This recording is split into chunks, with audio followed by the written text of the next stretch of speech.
Evening all. How's everybody doing tonight? Welcome back to the channel on this last minute stream. This is what I'm doing at the moment.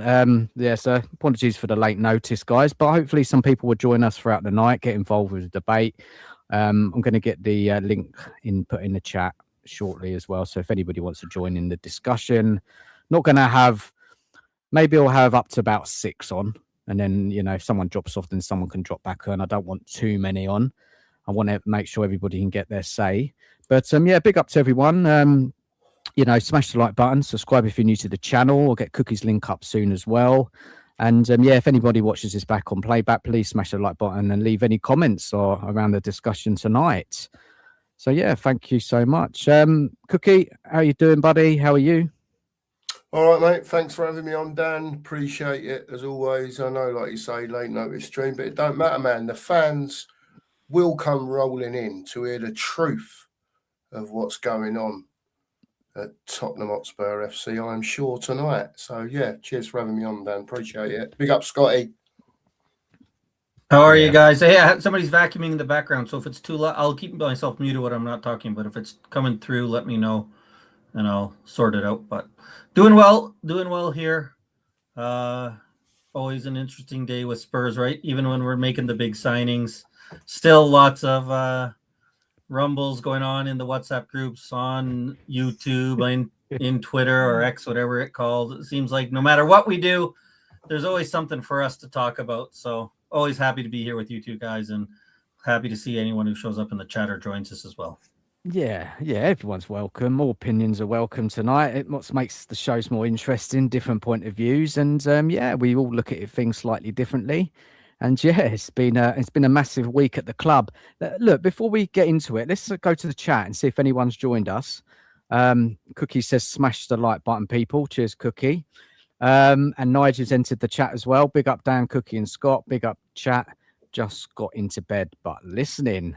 Nige, mate, you better have an early night if you're doing that watch along tomorrow night at 1 I'll have him. I'll crack that whip out. He's got his show in the morning.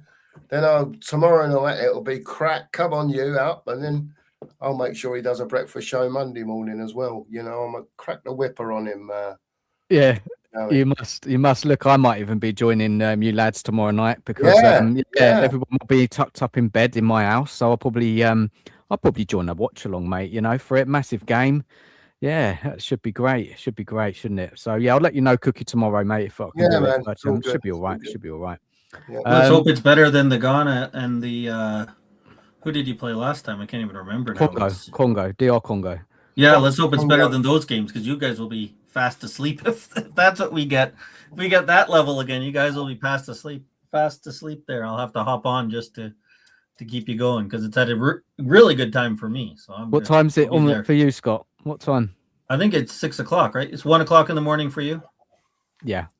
6 o'clock in the evening for me. So have an early dinner, get ready, watch the game, enjoy. I'm all for the Dana list and Scotty M being on the watch along, mate. Do you know that? Bit of start a bit earlier, a bit of a preview for the game from the fans, and then bit of this, that, and the other during the watch along. Opinions on the game, fights in the background between the panelists. You see the hands flying, plates flying everywhere because England are losing or whatever. You know what I mean, Dan? Sorry to take up the show, mate. Nah, it's all right, mate. It's all good. We got to warm into the show, mate, before we get down to the serious business. And we must get into it. But big up to everyone who's joined us and anyone who joins us throughout the night. I'll put the link in the chat, pinned it at the top. Got Mr. T in the chat. Evening, Mr. T. I can't find any significant problems with the club's transfer dealings this window. The new signings are so good, I couldn't care less if Vukovic or Bergvall leave. Fair enough, man. This is what I mean. Like the title of the show is, guys, have Spurs earned your trust? And we're going to break it all down tonight and get into it. It should be a good show, and hopefully maybe some people will join us throughout the night if they want to pop on, stay as long or as little as you want. Or just get involved in the comments in the chat and give us your opinions on anything we discussed tonight. So listen, guys, I mean, before I get started, I want to know where I want to know really where you stand on this, because, like, if I'm honest, I would say the transfer window has challenged some of my own thinking. I've got to be honest. Like, listen, for years and years, I've criticised Spurs for lacking ambition. For years, I said this football club doesn't back itself enough in the transfer market. And like now, Tottenham have gone out and signed players like Tonali and Fernandez for close to £200 million, and they're spending some serious money. So let me just bring in Bikey here. He's coming to the party. Bikey, yeah, turn the telly off, man. Turn the telly off. No, it's not that. It's me phone. I'll just mute you, mate. I'll just mute you. Yeah, it's all right. I'm just it's fine now. Cheers, Muddy. How you doing, man? You all right? Yeah, good, man. It's shocking, really, about Spurs. Can't believe how they're moving. Yeah, well, I would like to hear from you, man. Or just bear with us. I'm just going through my my introduction of what the show's about and everything. So, look, Spurs fans are celebrating on what many believe is our best transfer window in years. Then you've got people on TalkSport like Simon Jordan saying Tottenham don't know what they're doing. You've got football finance experts explaining that Spurs can now spend far more because of increased revenues and new squad cost ratio rules. And then you've got Daniel Levy receiving praise for some people for building a club that now generates enough money to compete financially with Europe's biggest club. So I'll be honest, you know, I've been pulled in different directions, because part of me is happy that we're finally actually doing some serious business in the transfer window. And this is exactly the sort of ambition I've wanted to see at Tottenham for years. But then another part of me keeps asking, why now? Why after 26 years? Is this the beginning of a completely different Tottenham, or is this simply a reaction to nearly getting relegated? Is this a permanent change in strategy, or one extraordinary transfer window? And that's why I haven't changed my overall opinion yet. Not because I don't like the signings, I do. But I'm not going to celebrate a transfer window. I'm happy about it, of course. Why wouldn't I be? Not every signing. There's some which I'm not too happy with. But I celebrate trophies, right? I celebrate beating our London rivals, you know, in a North London derby, or beating Chelsea, or winning a big game in the Premier League against a top team. But real celebration for me is winning cups, you know. That's what it's all about for me, not celebrating transfer windows. But the real test starts here, doesn't it, guys? Can Spurs, what's the word for it, sustain this level of ambition? Can they keep investing? Can they build a squad capable of consistently competing for Premier League titles and winning trophies? You know, can we get to that point, and can we move forward? And that's what really the debate's about tonight. So, you know, and you may tell me, people in the chat, on the panel, am I being too cautious, or are fans getting carried away? So, yeah, get involved in the comments throughout the show. As I said, join the links in the chat, come and jump on. There's a couple more spaces now. I'm only going to have a max 6 on, and let's have a little bit of a debate. Now, let's go to Cookie. You know, just before we kind of get into it a little bit more, just want to know where you are, mate, right now. And I know we spoke on the phone earlier, just in a little nutshell, where just so the audience know where you stand, and anyone watching and other people on the panel know. Evening, Rowley, by the way. Hope you're well, man. I'm a bit like you. I'm really happy that it looks like Spurs are moving differently. You know, like I said to you on the phone, not only to, you know, spend a lot of money on Fernandez, breaking the transfer record, and then going in again and confirming it with Tonali, with, you know, what, let's be honest, transpires to a lot of money when you take into account not just the fees, but the wages these players will be receiving as well. It is a lot of money to invest in 2 players, right? So that's fine. Like you said in your thing, that's what we've been shouting out for years. Not necessarily every player's got to be an £100 million player, but you build your team, then you build your squad, yeah, and then you add your creamy bits at the end, and you get there. And once you've got there, you're just rather than buying 5 or 6 every transfer window, you're just getting rid of a couple, bringing in a couple, and that's where we need to get to. So yeah, it's exciting that they've spent this money. Don't get me wrong, I'm a fan of the football club. That's what we want to see. But it has to be sustained over a period of time. No one can expect it all to be done in the summer. There's so many to get rid of, yeah, and there's so many that still need to come in. These two on their own will not make a difference if we don't buy any strikers and a left winger. I'll tell you that. What's the point if we're not going to go and do that? You know, so I'm holding my judgment. Yeah, I've got my own reasons in my head why I think they're doing it. Right, but at the same time, if they're prepared to go out there and spend money, yeah, and it appeases fans, yeah, whether it's for our benefit or not, or whether it's for the benefit of the owners of the club, right, are two different stories. But we're getting what we want at the end of the day, which is quality footballers at our football club. yeah. Right? And as a fan, that's what you want at the end of the day, isn't it? You want the best at your football club.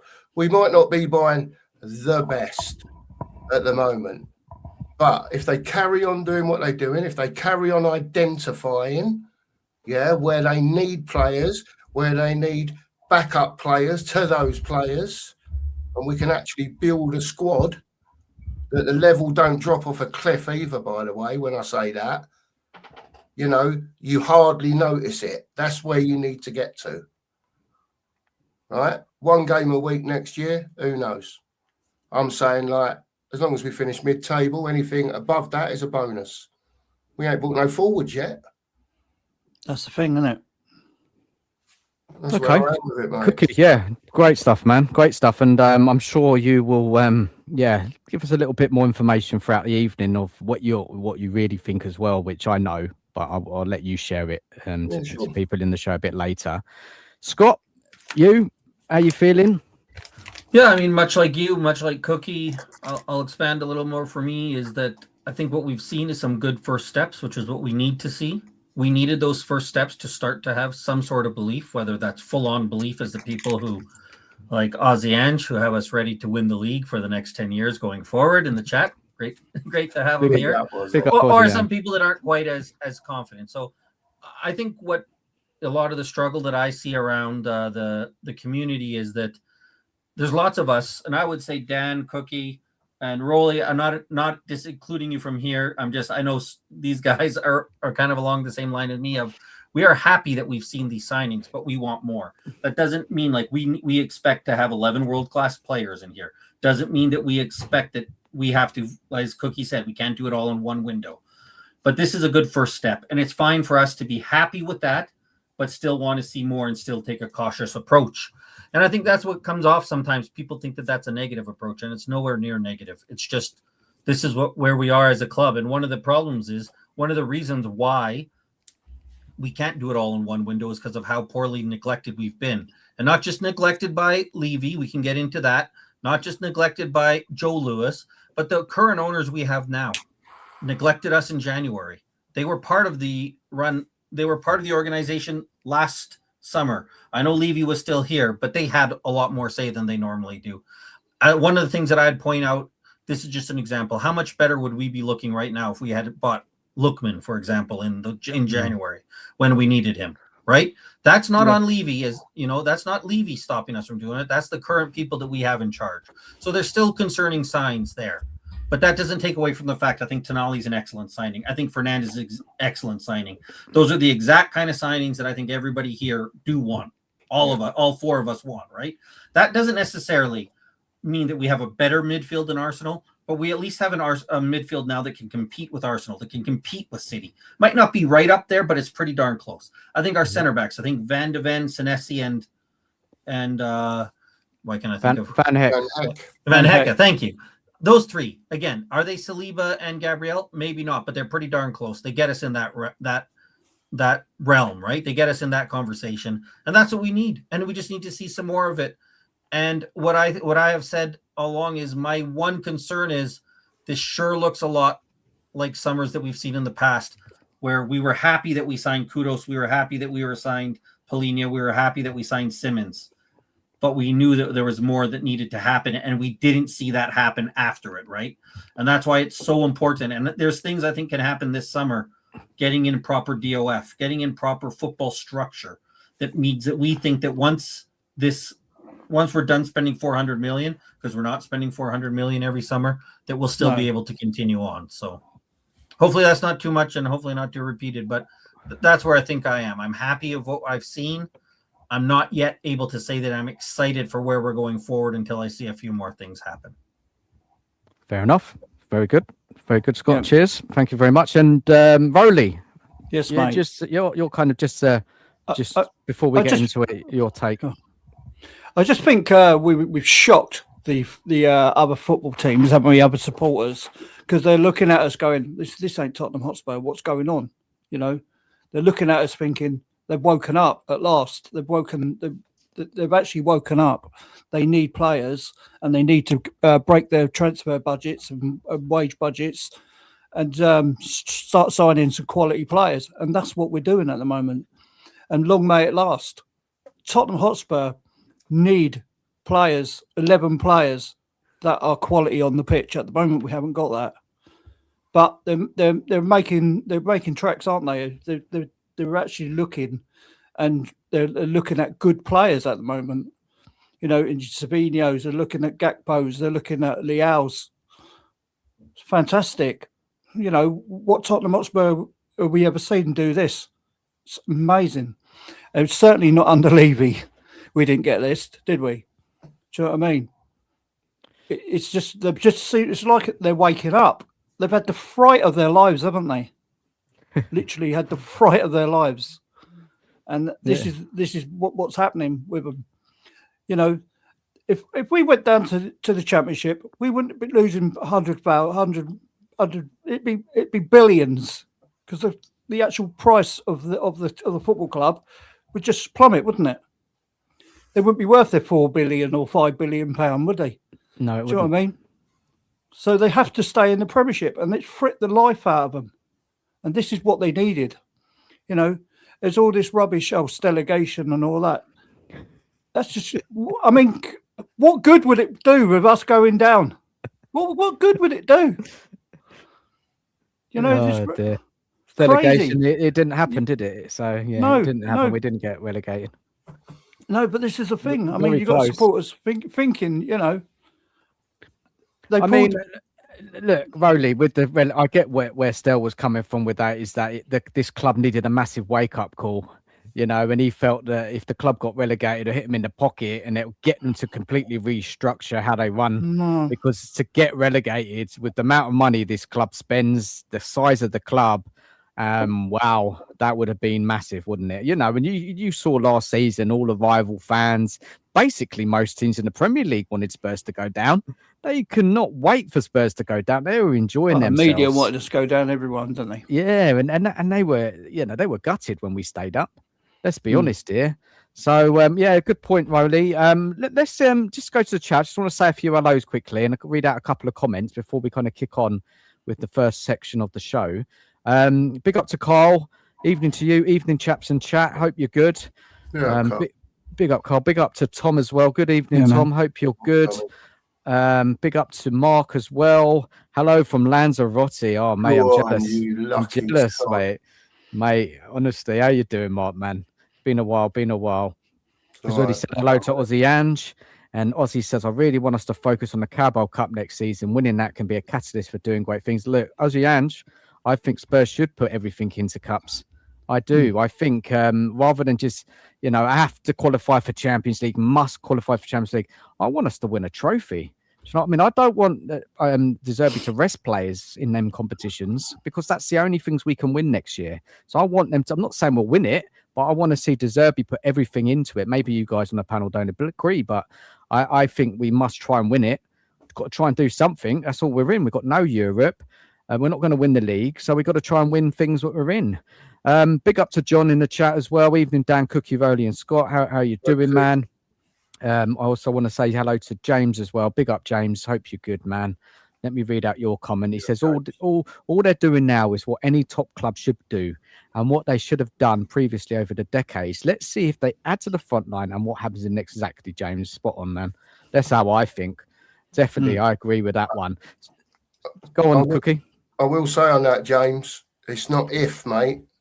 They've got to.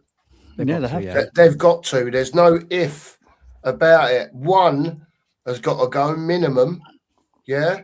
But I think even if they keep Solanke, they still need to bring 2 in. Yeah, like because 2's not enough. Even one game a week, I think they need 3 strikers, so they've got a variation if they need to tweak things how they can play. You know, so yeah, for me, they've got to bring in, you know, a left winger, a striker. They've got to bring 3 more in for me.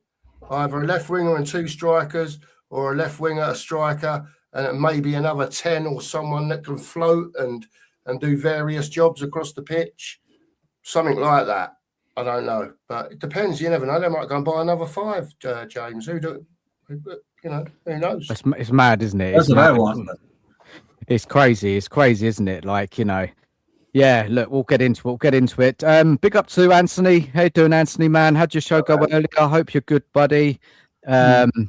Yeah, Anthony, you know, there's going to be some criticism on the show tonight. But if you want to come on, mate, and give some positivity, please come, man. So we've got a bit of balance there. You know, we're going to try and look at it as, you know, in every angle possible. So by all means, come and join us, mate. Your opinion's always welcome. Tom says signing Davis would definitely not be my first action on the list of the summer intent. Look, I'm sick to death of talking about Ben Davis. I said it the other night when I was live. Part of the furniture. Yeah, dearie me. Yeah, let's not talk about Ben Davis right now. It might come up throughout the night, but yeah, we've got Ben in the chat as well. Big up to Ben. With the right signings, we can surprise a lot of people this season. Yeah, I agree. Yeah, well, we hope so. So look, where are we going to start tonight? Right, we're going to start. I don't know who saw the Simon Jordan interview with Brad Fiedel. Everyone on the panel see it? No, I haven't. No, I didn't know. Okay, what I'm going to do, I'm going to go over what was spoken about in that, and then I've got some questions around it because, you know, I know this guy, you know, Simon Jordan, he's got a lot to say about Spurs, doesn't he? And he's got this relationship with Levy. Basically, they're mates, aren't they? They go, they do things together. He's admitted it. They're mates, so they must see each other or whatever. I don't know what they do together. At the worst, at least plenty of phone convos, I'm sure. Yeah. They're a lot closer than we think. Yeah. Oh, here he comes, Andy. Let's get him in. Let's get him into the room. Here he is. Yeah. Hey, guys. You all right? Champions of England. Someone mute that. Spurs will never sing that. What's up with him? How you doing, Andy? Thanks for joining us, buddy. Yeah, not bad. Yourself, you all right? Yeah, all right. So yeah, let me go over the video and what was said. So basically, they were talking about the big money signings, highlighting Tonali, Fernandez, and the shift in the strategy. And Simon Jordan argues that while the ownership group remains the same, their motivation has shifted from balancing the books to attempting to buy success to increase the club's capital value potentially for a future sell.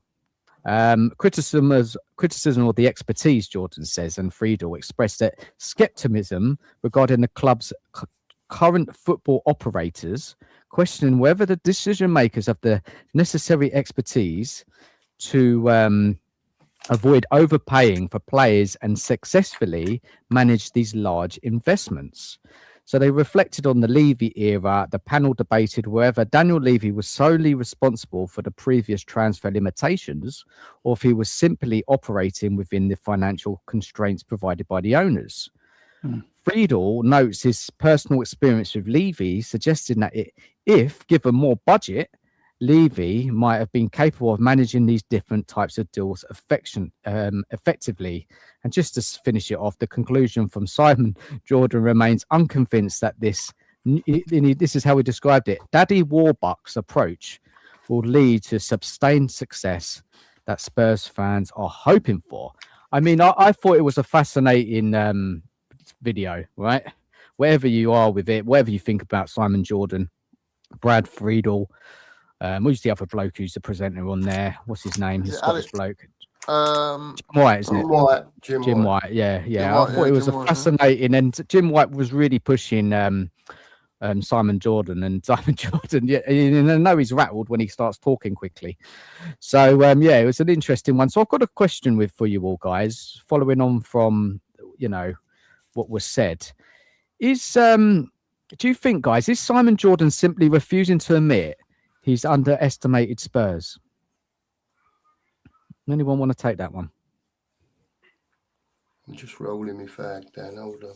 He's I just think underestimated. Simon Jordan, we know that I think it's unfair just to say he's just Levy's friend. I mean, I think they get along because they have similar thinking about things. Like, I don't think Simon Jordan says things to defend Levy that he doesn't believe himself, but I think they have the same feeling. And I think, yeah, it is.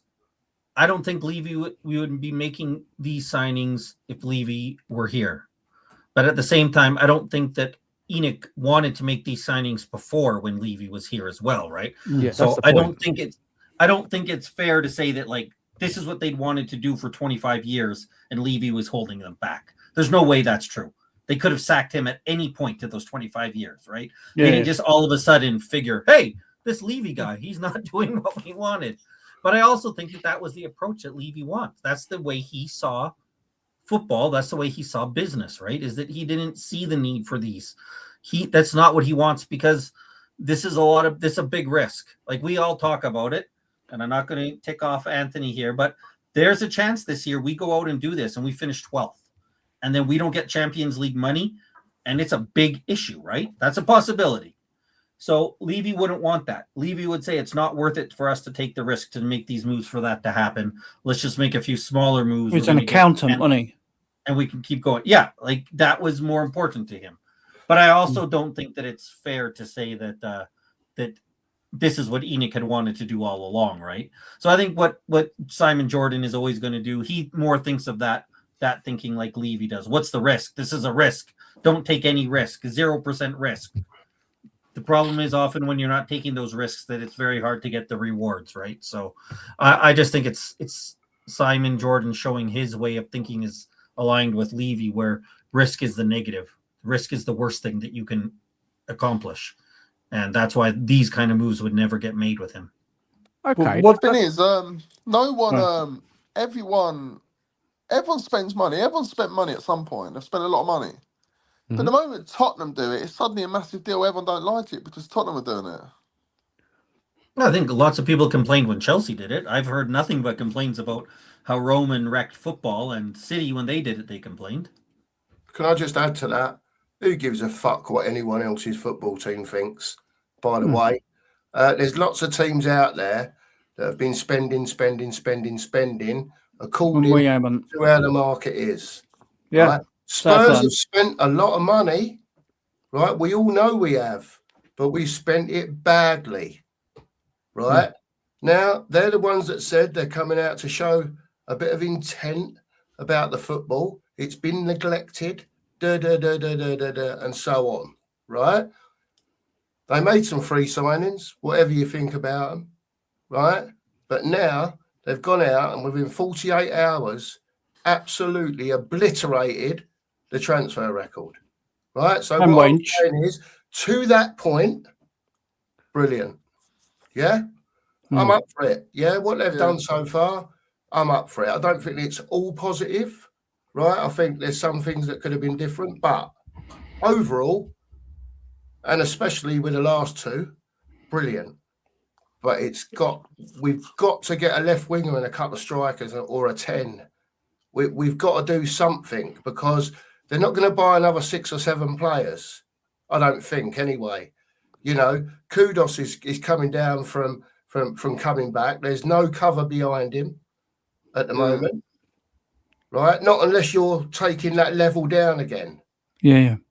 So we're going to need maybe at least one player like a Gakpo or someone like that. That's just goals and assists, man. At least 2 before the end of the transfer window, right? Yeah. Something like that. So I've got 2 players. That's what I want to see.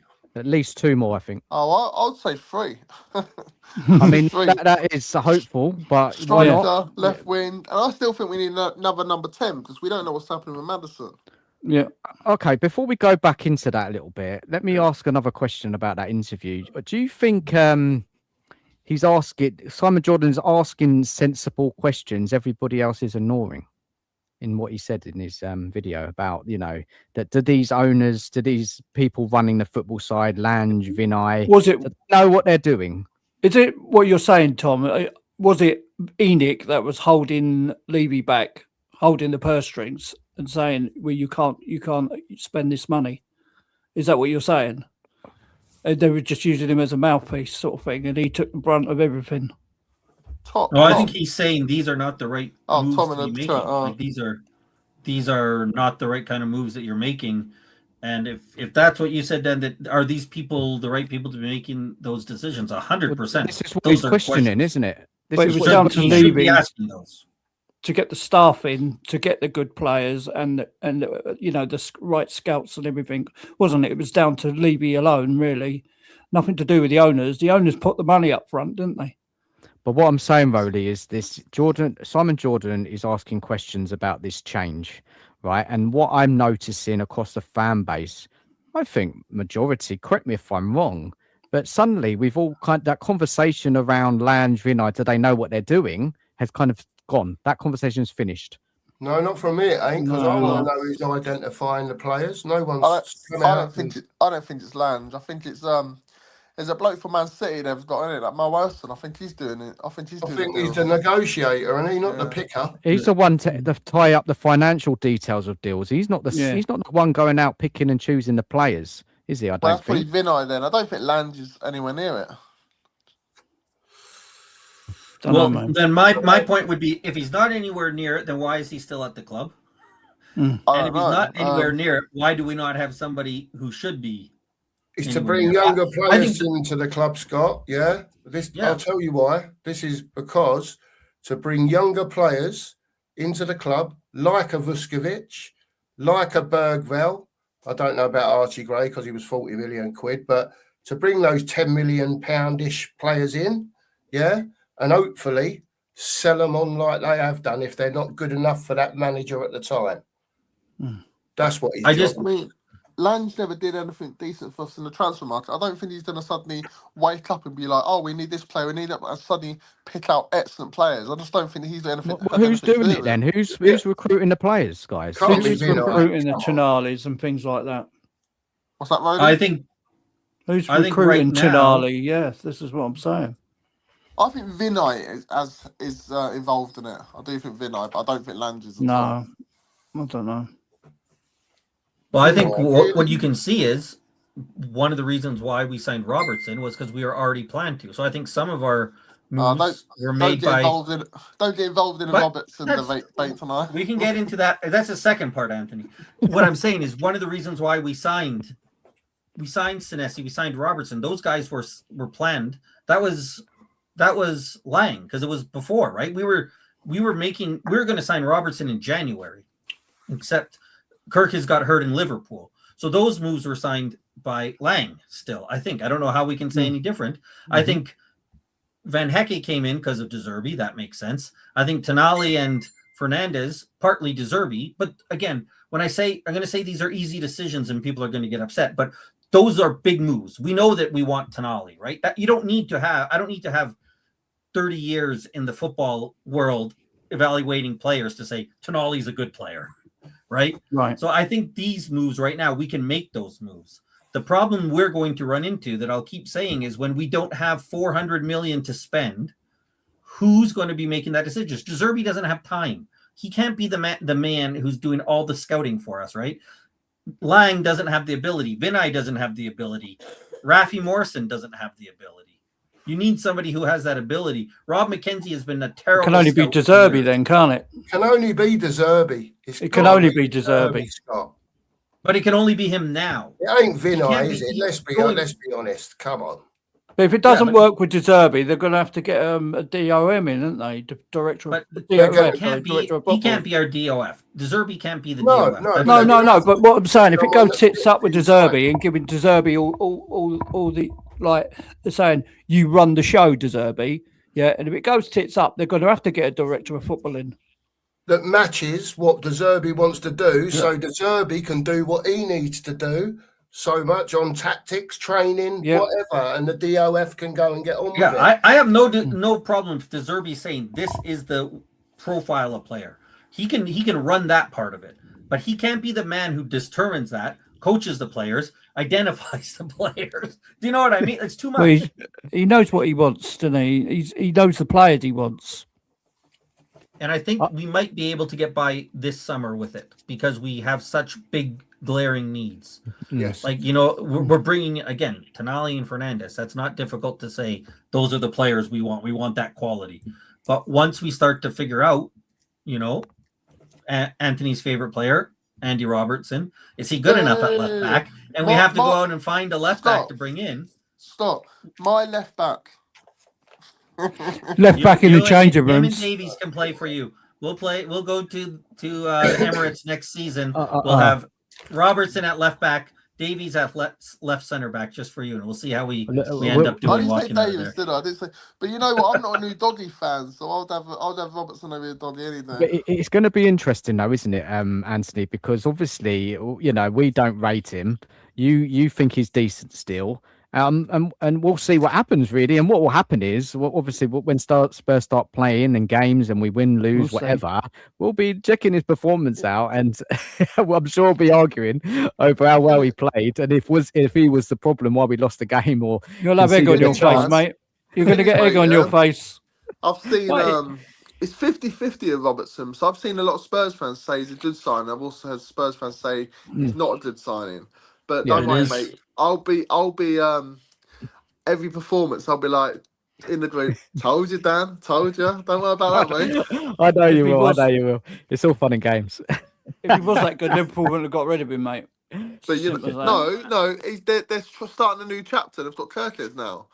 But I think leadership, experience, and stuff is brilliant for us. We've needed that player the whole time, and I still think he's got it. But if he has a bad game, you'll see me go quiet in the group, all right? If he has a good game, I'll be all over it. Have the bollocks and own it, mate, when you play a What are you going to do with all the free time you have not commenting in the group next season? I'm sure I'll think of things to do. I'll own it. I'm going to own one. Tonali's going to be a baller for Spurs. They are. Look, I've got a couple more questions about this video before we move to the next part of the show. You know, do you think, I don't know if you guys regularly listen to Simon Jordan, do you think he's moved the goalposts, and do you think he actually has a point on what he says in this video? Because, you know, he thinks it's all going to fall flat in his face. That's what it sounds like, how he's coming across. He doesn't believe in the football operators at Spurs, and you know, many of us on the panel in the chat may feel the same. I don't know, guys. I think that he has got a point that needs to be discussed, and which we're doing right now. I think he used. I like Simon Jordan to an extent. Since he started slagging off Spurs, I don't really listen to him much. But I do like him to an extent. Like, I do listen to him, and I think he talks a lot of sense. And he used to big up Spurs. While Levy was there, he used to say positive stuff about Spurs. I think this is all to do because they sacked Levy and they're good friends, and they are friends because I've not read his autobiography, but I know my dad's read it and my brother-in-law's read it, and he does say in his book that he is friends with Daniel Levy. So I think it's all to do with Spurs sacking him, and it's his mate basically. That's the only reason I think he's having a dig at Spurs now, saying all this. If Levy was pulling the shots, making his decisions, I don't think he'd be saying all this stuff. Do you know what I think it is as well? Like, we've seen the past 26 years in Spurs, you know, failing to deliver this type of signing. And ENIC have always been here. Suddenly Levy leaves and it changes. So it's like, well, why weren't they doing it before? Like, why is sudden change now? And is it a coincidence or what? Because it's for me, I don't believe it. It can't be just that. You know, all these years, was Levy questioning ENIC? Was he asking for more of a budget, or was he not? What? You know, this is what I mean. It's just such a change now, such a shift into how You've got to take into operation. Consideration that we finished 17th 2 seasons Twice, on the trot. Admittedly, the first season it never looked like we were going to go down, but we were down there, right? Yeah. The last season, I think it shit the pants out of them. I honestly do. Without the delegation bit, I honestly think they've had to look at it and think, Jesus, we've sailed close to the wind here. Yeah, And I think someone's maybe advisors have come in, football advice, who knows, right, and said, look, the only way you're going to get this club back to the valuation of where you want it to be, which I estimate to be at about 5 billion. Yeah. Right. That's what they want for it. 5 billion. You're going to have to spend some money to get back up to there again. Start competing. Oh, so, listen, whether it goes on or not, or whether we get some more in this window and then it all goes quiet again for 3 years, right? We'll have to wait and see. No one knows. We haven't got a crystal, what's it called? Crystal dooflag. Crystal ball. Crystal ball. Right? We haven't got a crystal ball. Right? We're pulling in the right direction, aren't we? The people that are older, I can only put it this way, right? Maybe the people that are older that have lived through the Levy years, right? From day one, let's say. Scholars. Right? No, I'm just saying they could be more scarred than others. Yeah. That's all I'm saying. So just let me make it clear where I stand, right? Enoch, brilliant. You're spending the money for whatever the reason is, whether it's to raise the valuation of the club again to get it back there to where your bosses are saying that's where we need to get it to, right? You're going to have to spend some dough. On the right players as well, isn't it? Or they're going to do it and stop. Please, God, don't stop. Right, in my lifetime, please just let me see the league win the league once. That'd be lovely, wouldn't it? Once. I never thought it could happen. Now you're giving me renewed hope again, right? And I'm well up for it, right? But listen, I just urge everyone, right? Caution.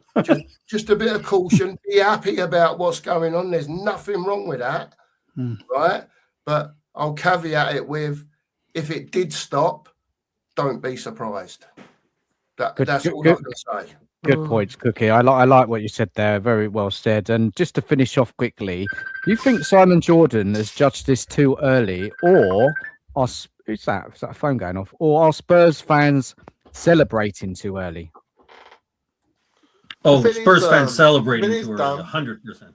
But we've been through the mire, haven't we? We've been through the mire and had to be depressed for the last few years and stuff. So I think we owe it to ourselves to get a bit excited about things. And long may it continue. And if it doesn't continue and they go back to our own ways, they're a disgrace. But end of the day, I don't think it will. I think it will continue. And let's enjoy it, eh? Enjoy happening? it. Yeah, that's what I say.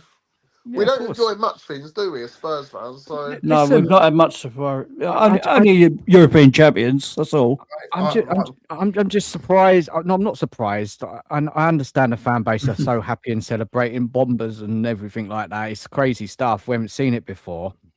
But sometimes I just think just need to be a bit grounded, just a little bit of sensible thinking. And we'll move on a bit later about predictions of next season. Not right now, but we will later on in the show. Just need to be a bit cautious, like Cookie said, Rowley said as well. So let's just go to the chat quickly. Lewis was laying on a dust boat, counting his gold, leaving clueless Levy in charge. He's gone and it changes. It's no coincidence. Now, obviously, Joe Lewis, has he stepped aside now? And are his kids running the show, and then they have different ambition? Is that part of it as well, guys? Yeah, one at a time, guys. Makes me laugh when we say kids, and they're like bloody 60s, 70s. Yeah, you know what I mean. His children, his children. It's family, isn't it?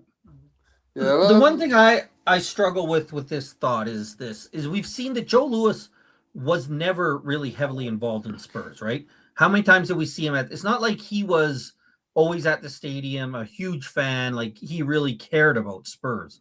Everything we saw from him was that he was kind of like, go do what you want with Spurs. As long as we're making money, I don't care, right? Yeah. Charlie and Viv, as we just joked about as kids, I think they're whatever it is. The dad bought the team when they were about 35, right? Because they're about 60 now. So like they've been 35, 40, 50. If they had real interest in the club and their dad didn't care about it, wouldn't they have stepped up before this? Like, so I have a hard time believing like, oh, Viv Lewis is 62 years old and finally excited to take over because she really wants to see the success with Spurs. Now, it might be that now that dad's gone out of the picture and she's been stepped in a little bit more, she's like, oh, I kind of want this to be a little bit more respectable. But I think we are getting a little presumptuous of like, oh, the kids who've been around here for their whole adult lives and never showed any care about the club, all of a sudden, now that they're 62, have this big care and want to see the club do so well. So I think we're getting a little bit ahead of ourselves with those kind of proclamations. It's all the value of the club, though. That's what they're worried about, isn't it? Oh, that's it, Rolly. And that's the concern that we see is when next year, when we finish 6th, and Anthony's asking for De Zerbi to be sacked for that disgraceful finish, are they going to put the money in, right? They'll be out there, mate. Or is it they'll be out there, Scott. They're going to be out there. If we don't finish in a European spot, right, the first thing it's going to be, De Zerbi out. You know it's going to be. But what I'm wondering, what are the owners going to say? Because if they finish, I think 6 is the perfect spot to see, right? Because if they finish Champions League and you get that, the big payment you get from being in there, maybe we'll see some buys. But if you get Europa League, which they'll get their money in, what are we going to see next year?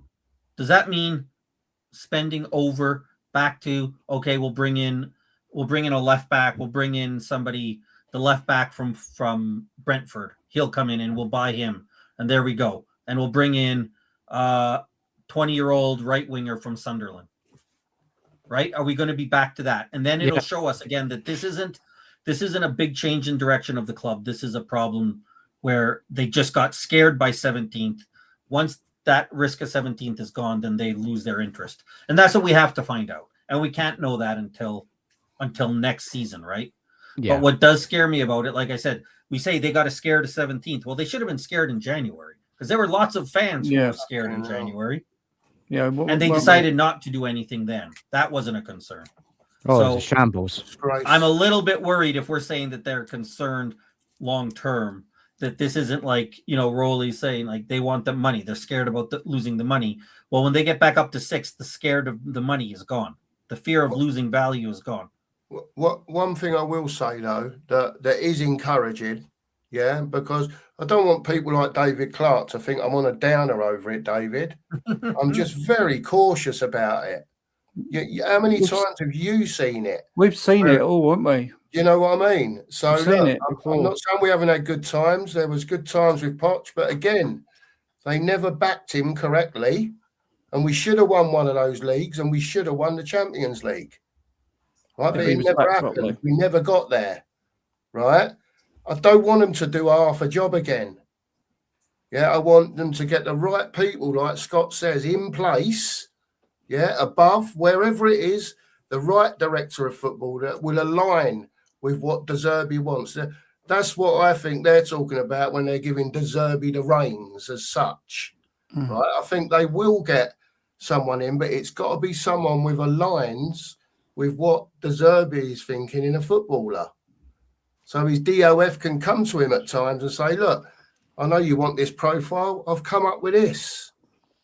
What do you think? And then they'll talk about it and decide.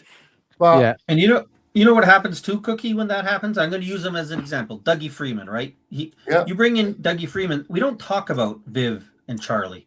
We don't talk about Vinay. We talk about RDZ and we talk about Freeman. And that's all we care about. Yeah. Same thing. It happened. I know, like, we weren't all on YouTube, but when Mitchell was here and Poch were here, the focus was on Mitchell and Poch.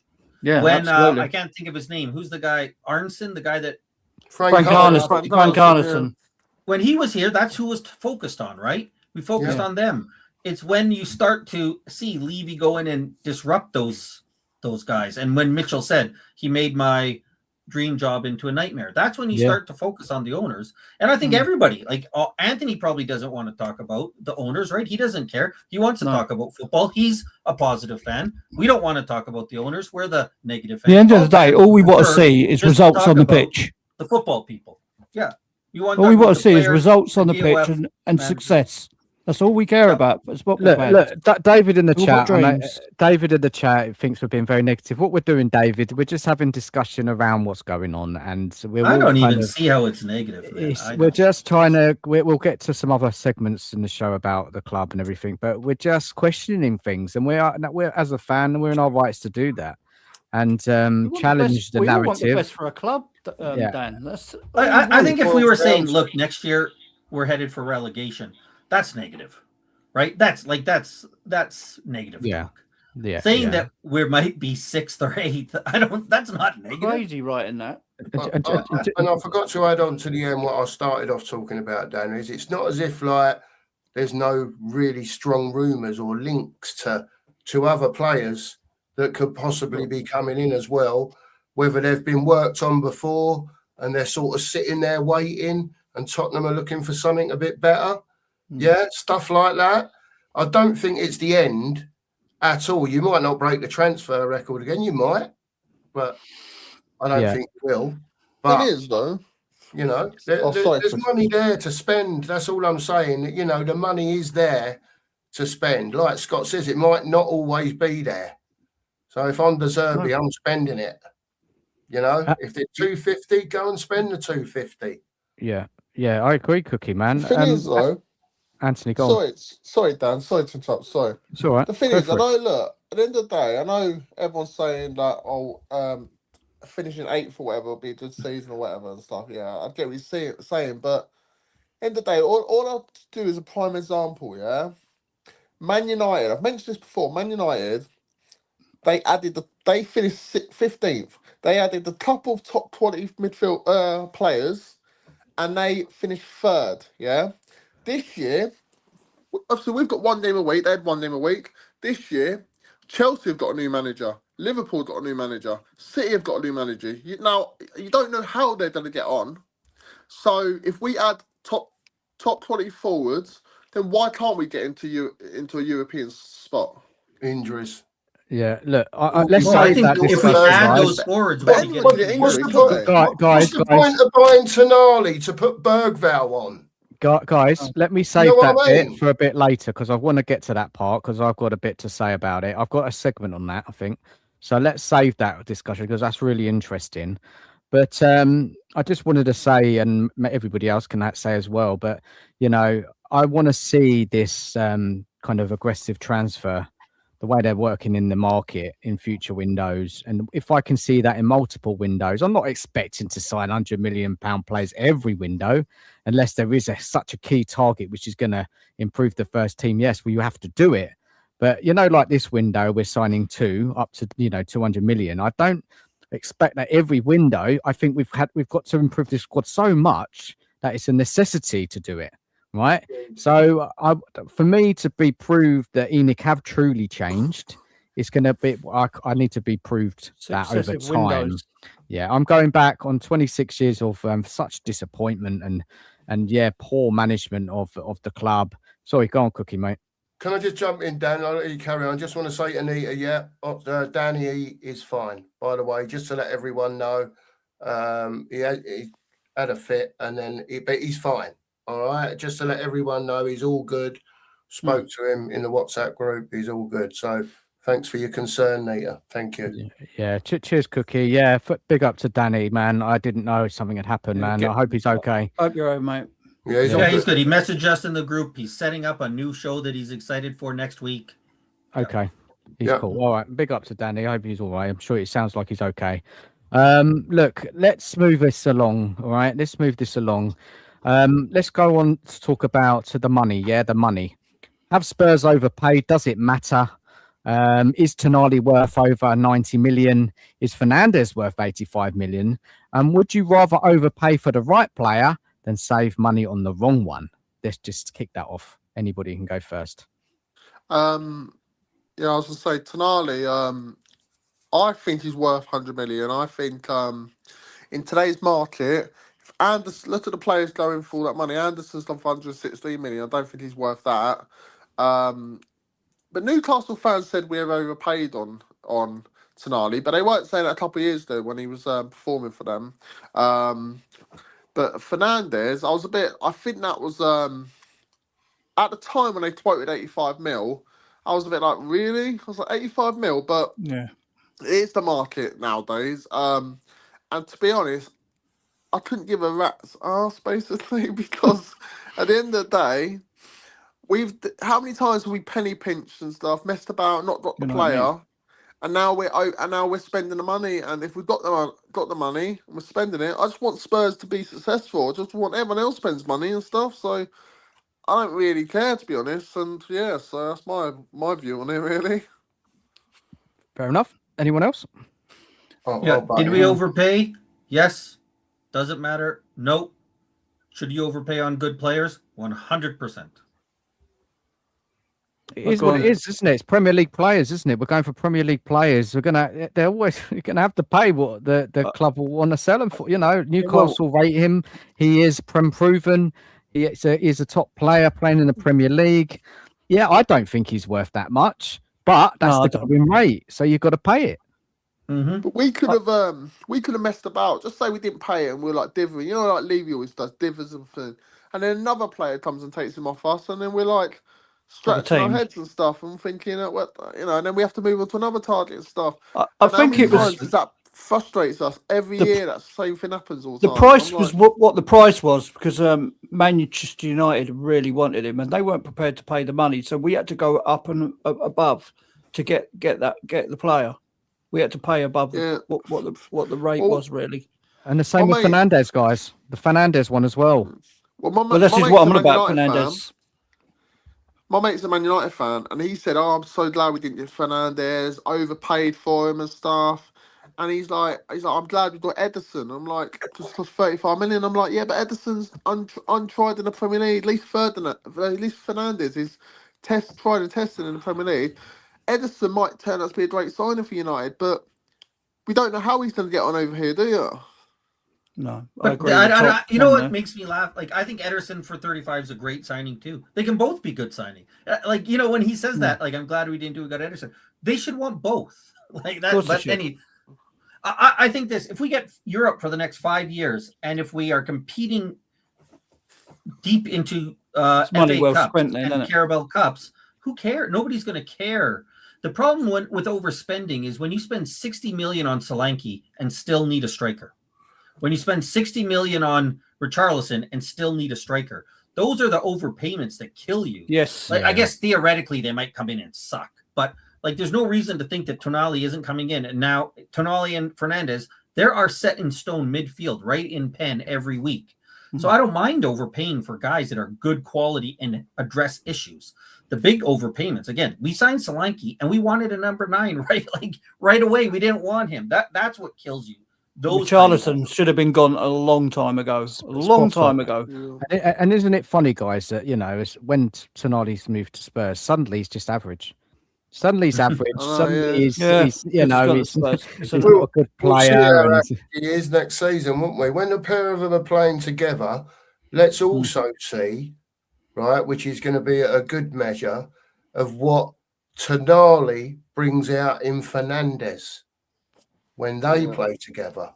How does that connection? Because as we know, football's all about connections all over the pitch, right? Yeah. That is one connection that I want to see get tight, quick, if you know what I mean, without any other additions that we know may or may not be coming. Yeah. Mm-hmm.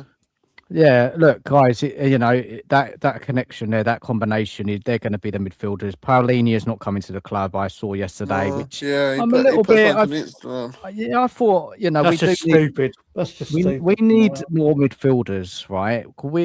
I look at our midfield, Bentancur, maybe he can do a job one more season, but we need to upgrade him.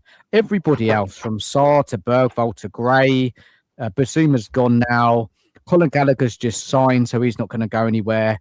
This is why it's going to take time in these transfer windows to build the squad. We need another midfielder. We need probably 2 more midfielders in the next couple of windows. Yeah. And it's about building that squad to get that similar quality. It's like Cookie, when we spoke on the phone earlier, it's like that drop. You said a 4 dropping down to like a 3.75, didn't you? And this is what we need to do. It's about improving the squad each window, improving that midfield, because if Fernandez and Tonali get injured, then we're back to Gray, Where we got Bergwall, Sarr, Bergwall. Yeah. and we're gonna struggle, aren't we? Yes. Is this just filling in the first 11 and then we've got to go and then get the players that can make a difference? And we haven't got that. Do you know what I mean? It's crazy. not It's even a make long- a difference, Rowley. It's the one. The thing is, it's the drop off at the moment. Yes, Right. I agree. Yeah. And even though the first team wasn't brilliant because of injuries, it showed even more because the players that were coming on was even more a worse level, and it upset everything. Yeah, even more. Right. Yeah, Again, course it whether is. you think it's their fault or it's not, they were what were available at the time. Right. So we can only critique or tell everyone how wonderful players were, the ones that were on the pitch. You know what I mean? Now, it's so important because Dan's right. It's okay having your Fernandez and your Tonali, which are, again, brilliant signings, right? But this time, as one player, we've got a Gallagher who we know who can not at the level of a Tonali, probably not at the level of a Yeah, Fernandez. but them players will make Gallagher better. Correct. Right. And it's about connections with players like him as well, Rowley. Yeah. Same thing. And it's all about, I think he's going to get to the point where he's got a good first 11. And I think he's hoping to achieve that in this window. Let's hope so. Right. And then from then on, it'll be about getting players in where your level don't drop off a cliff like it does every time Tottenham make a substitution. That'll be what it's about after that, I think, anyway. But it's crazy letting Polina go. You could have got him for like 20 million, right? And then you go, what are you going to play, Bergwell or Well, this Gray? is it. We don't know, do we? Crazy. Does De Zerbi like Gray? Is in because I heard we turned down a bid from Newcastle, right, for Gray. I don't know how much it was. Really? Yeah, Was it so Newcastle? Oh, for Gray, yeah, for Gray. I think how leading it was more family problems than anything else, Dan. If I'm perfectly honest, he's just gone through a divorce. His kids are back in Portugal. Yeah, and he had the chance to play for a club in Portugal, I believe. So don't tell Rowley that. No, but no, listen, I'm fine with it. That's he's not going to come He's out. He's not going to come out and be nasty in his letter to the fans. No, he's going to be as as nice as he was in his statement that he made. I'd want to play where my kids are straight away. Well, no problem. I'm not saying that's what's happened, but obviously there was all the toing and froing why he hadn't signed, and that was one of the reasons. I would have taken him. I would have taken him for a couple of years, a couple of seasons there. I would have, but that's me. And he's not coming. So that's it. That's the end of the conversation. Now let's go to the chat. Let's go through some comments in the chat. Can I just quickly say something about when you say about Gray? Yeah. I know we said that we turned something down. If you look at what happened, Archie Gray played, I think, 8 minutes in the last 6 games of the season last year. And I will always say, whatever we hear about in the media, managers and how much they play players shows you what they think of them. So I'm not saying De Zerbi doesn't rate him, but when he had the chance to play Gray last season, he pretty much sat him on the bench the whole time. Yeah, he wanted to go with proven players, didn't he, in this team? And I think we don't know, Scott, do we? This is the thing. We don't know everything. We don't know who's in his plans. We know there's a lot of players to shift out, but we don't know, and I'm sure we'll find out. Bergwall, I mean, I heard something that Spurs want to keep him as well. So it's all the opinions change. I don't see it. I don't see how they fit in. No, I don't. I think it's the time for them to either sell them or loan them because they're not going to get games. We got to the stage now. We need players who are going to do it on the pitch now.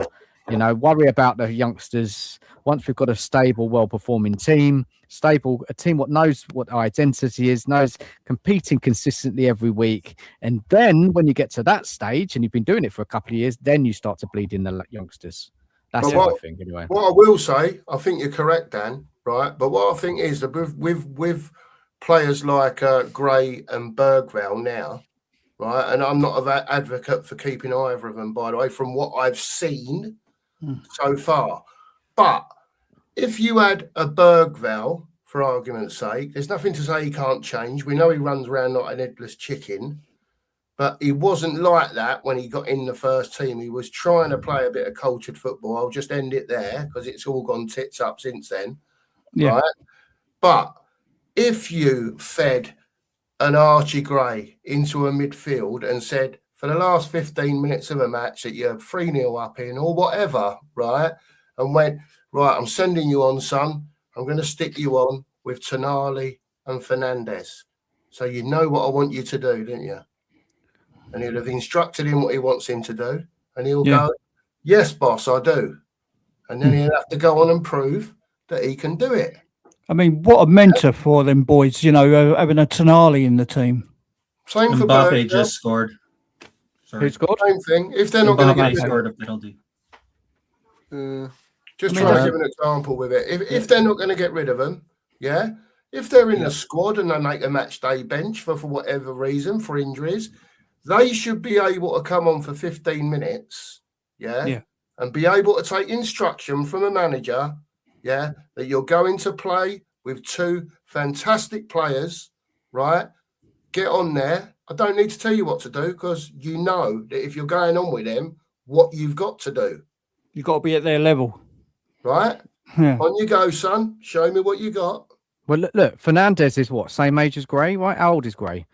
How old is he now? No, he's not. He's 1920. 19, isn't he? Great. Okay, so he's a little bit younger than Fernandez. And Fernandez is what, 21? He's played in the Premier League probably maybe 4 seasons. He's played with Southampton, maybe 3 actually. Maybe that's a bit long. He was in with Southampton and got relegated, and then when it's Southampton 1 year and West Ham 1 year. Yeah, maybe 2 seasons there, but he's already established himself, done very well there because he's been playing week in, week out. So that's what a player like Gray Bergvall, they need to go and play first team football in a set position every week. And we'll see what happens with them too. I just want to go to the chat. Big up to David. These jealous, whining Manchester United podcasters saying that they're not worth it. Yet 7 years ago, they paid 80 million to Leicester for Harry Maguire in a one-off payment. Look, Man United have made some shocking signings over here, wasted so much money. Man United are in meltdown, mate. Their fans over us spending. Of course. Did you hear what Mark Goldbridge said about us? Yeah. One week after Fernandez, he was like, it was like us, the puppy, trying to take a bone from a lion or something like that. Yeah, he's embarrassed himself, isn't he? They got well bad, but nobody saw Spurs were going to do this. Everyone was talking about it. There was talk, rumor. Nobody ever thought Spurs were going to spend 85 million on a player, and not even 2 players as well. In that being with Tonali a couple of days later, so nobody across football realised that they didn't think it would happen. Right, and they were both Man United targets as well. If United wanted him, he'd be there. Yeah. Let's keep going to the chat. Nita with Charleston. Look at the top goal scoring lists. What do you think he means there? He's useless. There's people that like Richie. There's people like Richie. Don't try and big up Richie. He scored 13 goals in one season. He's only scored 13 goals in a season once. And he might have been our top goal scorer last season, but we were 17th in the league. Ain't hard, is it? Yeah, Richarlison's got to go. I'm not even entertaining that. Glenn Hoddle, evening to you. Glennie Hoddle, sorry. Living in New York and just been out for a shesh with a load of Geordies after a few beers. They're practically gutted, admitting it's a future. Yeah, come on. The honest Newcastle fan will admit that he is a good player. The ones who are salty about it will turn around and say he's average. That's the truth. A couple more in the chat. David Clark says it's exactly the same with Maddison, where Spurs fans criticise him for being inconsistent because the players around him weren't on his level. Good point. We seem to always take good players from Newcastle, don't we? Yeah, well, we have a little bit of history with it. West Ham and Newcastle. Ferdinand, Ginola. Yeah, over time, Rowley, right over the years. Yeah, West Ham as well, isn't it? West Ham's our feeder club as well, isn't it? Definitely. And we got Royal Fox from them. Let's keep going in the chat. Tom, big up to you, Tom. 90 minutes from relegation with some of the most expensive tickets in Europe, and a lone player saved us. Yeah, Paulinho, and then we let him go. Well, he wasn't our player, but we could have bought him in the squad. But let's see what happens. Let's see. We might even get another midfielder. You never know. I heard we were linked to someone, but I didn't really believe the link. Don't we'll forget see there. Kingsky saved us as well, didn't Oh, don't leave you. Kingsky, let's not go there. Let's not go there. I think we've had that debate a lot. And he? Richie saved us. I looked And straight. I looked Denzel straight at saved Scott when I us. said that. All right. Tom says all these players should go. Vicario, Romero, Dragoson, Tell, Saar, Richie, Totally Solanke, agree, Bergwijn. mate. I agree with most of them, to be honest. Romero, we don't know what's going to happen with him. We don't know I've what's heard he going to wants to happen with keep him. him. I've heard he wants to keep him. Have you? Who said that? Where'd you hear that from, Anthony? Any good source? Yeah, brown No, sauce. just Bottle. a room. HP. Just an X and one Daddy of these. sauce. Sir? BS sauce. He's gone. When Romero went back to Argentina, if you remember the De Zerbi press conference when it first happened, he was like, "Yeah, it's fine. He's gone." And then only after all that, like, because they knew that he's done. De Zerbi knew that he was leaving the club. Romero knew that he's leaving the club. Romero's going to be sold after the World Cup. No, I have no concerns about it at all. Even when Romero came back for the last game of the season, I looked at him a few times when we scored, and his body language and his face looked like he just didn't want to be there. Yeah, he's gone. He knows it. The club knew it. They didn't care until fans started getting upset. He was allowed to go back. De Zerbi's press conference, if you hear when he addresses it, he said it's fine. And De Zerbi, if he was upset, shop window at the minute. He's in the biggest shop window at the minute, isn't he, Romero? And I love it. Yeah, he's going to go. He'll be. I don't have any concern. We'll sell him after the World Cup. No problem. Think anyone will be able to afford him? What we want though? Look at the money. Look at the money going around at the minute. Only want 60 mil for him or something. If we are stupid, then no. But if we are reasonable and say we need him gone, he's 45 million. We get back what we paid. We're fine with that. Then he'll be gone. Yeah, that's what a smart club would do. Yeah. City, Arsenal, Liverpool, they're not keeping him around. They're selling him. We got to do that. That's the change we wanted. The thing is, Scott, he wouldn't get any of in any of the other top sides. We big him up.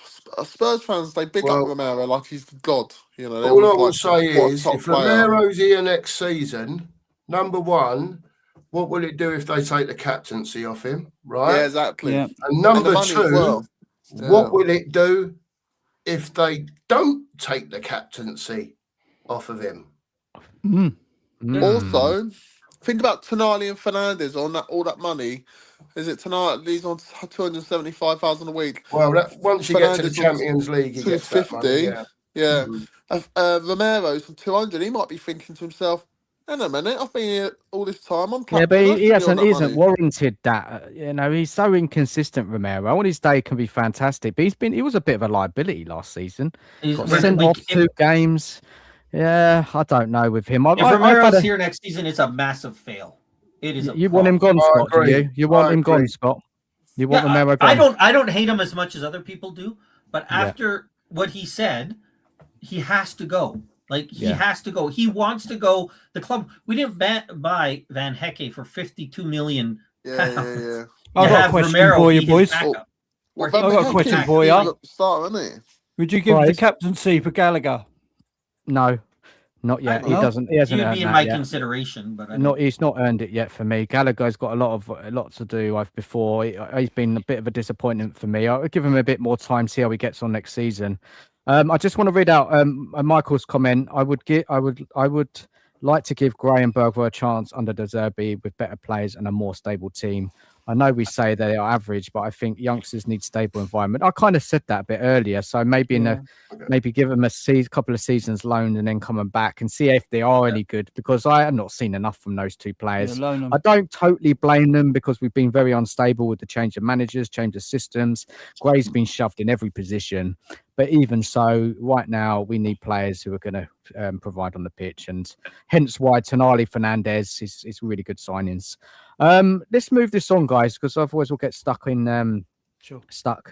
Big up to everyone in the chat. If you could smash the like, guys, subscribe if you're new to the channel, much appreciated. I'm gonna bring up the Cookies link, Rowley's link, and Anthony's link in shortly as well. Go and give them a sub as well. So if these say if we do win, this is I'm not really don't want to talk about this point, to be honest, because I don't want to spend too long. But so say if Spurs do finally win a trophy, or will that justify that cost on these two players? Will anyone remember the transfer fee? I don't think so. No. Let's No. move They're not on. going to care, will they? No, they won't. But this is what I mean, the pressure. And we'll talk a bit about the pressure soon. Okay, so I want to move on to, and I think we've already covered it, to be honest, and I'm going to move past this part about, the Spurs have had the same ownership for 25 years. So why now? We've had that discussion a little bit earlier. I think there's one more question on this, though. If Spurs had comfortably finished 6th or 7th last season, would this transfer window even exist? No. What did we say about that earlier, guys? Do you remember? Did we think that this was going to be this level of investment if we'd kind of finished a bit higher Because up they've in had the a team? shock, haven't they? They've had the biggest shock of their lives. No. I think we can all agree they'd on that probably one. just plodded on as they was if we was mid-table, 6th, 7th, long as probably we were getting in Europe, a bit of dough from that and everything else, all the other money that comes in. But listen, they've had the shock now. I'm sure the club's not worth what they want for it at the moment. We've got to be way up and get to that stage where we're being successful, or at least very close to being successful. And that's when you're going to attract other buyers in. Listen, look, I'll just give one example, right? All I can say is the Saudis are in charge at Newcastle, right? They can't spend a penny. Yeah. They can't spend a penny without selling a player, right? Yeah. You've got Tottenham, right? And this is just an example. I'm not saying it's going to happen, but you've got Tottenham with their owners that want 5 billion for their club that are there or thereabouts. Yeah. Do you think the Saudis are not going to sell Newcastle and come and try and buy? Yeah, no, I thought that for ages. I thought, you know what I mean? And Spurs are a perfect club for the PIF funds who own Newcastle. It's the perfect club. Whether you want them or not is a different matter, though, Anthony. Yeah, I'm just saying. I'll take them all day long, right? If they know they've got 500 million to spend every summer, because that's the capacity of what income brings in. What about the stadium debt? What about the stadium debt? They're going to pay the stadium debt. But listen, if they're selling it on, mate, they ain't going to be worried about that. They're making money all the time. They ain't going to care. Thing is, them in the long run, it's going to be. It's about what they can get at financially secure, isn't it? It's going to be well worth them doing that. The Newcastle owners probably bought that club. They're probably naive when they bought it, isn't it? They probably thought they'll buy it and thinking, they'll buy a Premier League club, spend all this money and stuff. And then they probably got there thinking, we've bought the wrong club here. Yeah. We ain't got the boxing, we ain't got the go-kart, we've got the F1, we ain't got the backings. Like, do you know what I mean? It's crazy. Yeah, as much as people hate to say it, the Saudis, honestly, is a perfect owner for us, and we're perfect for them because... Again, you talk about all the extra stuff. They already have a deal. You guys probably know him better. Is it Eddie Hearn? Is that the big British boxing guy? Boxing. They already have a deal with him. So they have a deal for, he puts on boxing events in Saudi. He can put on a ton of boxing events in our stadium. They have a deal with Dana White in UFC where they're putting on UFC events. They've got the golf. We could do it. Yeah. So I don't know. I think it won't happen because Enoch has reasons to stay, I think, longer. But that would be honest. And some people might not like it for whatever reasons they have, but it would be perfect match, right? They have the money. For them to spend 400 million is nothing. That is nothing for them. Yeah. But they can't do it at Newcastle without breaking all the rules. I think you're hearing how frustrated they are, right? Oh yeah. Because they wanted to come in. They wanted this to be every window they had. Well, that's why Staveley left. That's why Staveley left, wasn't it? And Staveley, I thought she just couldn't. She was always going to get out. The plan was she was for always her to leaving anyway. Yeah. She got 10% ownership, so she could sell it back to them, and that was her big payout, right? Yeah. For doing the deal, that's what she was in for. But she realised Newcastle weren't that big a club. She always flirts about with Tottenham, doesn't she? Like, I've heard her rumoured to be. But that's what she does, right? She's the dealer. She puts people together. I think Tottenham are destined for bigger owners, right? That can plough a lot of money into this club and go to the next step. Yeah, Yeah. whatever the next step is when they get it, yeah, they'll probably want it as close to being ready-made done as possible. And hopefully they'll bring in some proper football And they operators. bring in the football people down spot on, and Yeah. away you go. Do you know They what I did it mean? at first at Newcastle. They did a great job at first at Newcastle. If you watch what they did, you Yeah. watch that documentary about them, they did it perfectly. The problem they've run into now is they've stayed too loyal to Eddie Howe, and they're actually kind of doing a bit of a Levy, where a little different, but they're starting. They pissed off a few of the directors of football. Not so much them, but by sticking so loyal to Eddie Howe, he's pissing them off. And they probably should have moved on Like from Eddie Gaza. Howe last Yeah, summer. but they probably feel like with so if they could spend loads of money like they plan to, I don't think they'll have Eddie Howe as manager. But for what they can do at the club, Eddie Howe's probably the perfect manager for them. He was when when they came in and they had Steve Bruce and they were like 19th or whatever it was. Yeah. Like Eddie Howe was perfect, and he brought him up. And this is not a shot at Eddie Howe, who I think is a quality manager. He's much better at that, taking you from 19th to 6th, right? Taking you from 6th then to Winning first, the league. second, or third Yeah. is a different job. It's a different job, and even Poch, who I love, might be the same way, right? Poch was great when he took us over. He took us to a level, and maybe he could have, but he might not have. There's guys who are much better at that. He should have been back. You know, a name that I Yeah, I won't think- bring up because everybody will lose their mind. But there's a manager that we had recently that did a very good job with middle level teams and getting them up to being a 10th place team. But beyond that, might not be on his. Thing Guys, is, there's a- skill set. there's a certain guys, le- I've got to come in here. This is poor, but this is so poor, guys. Honestly, there's like how many people watching? 43 people watching here, right?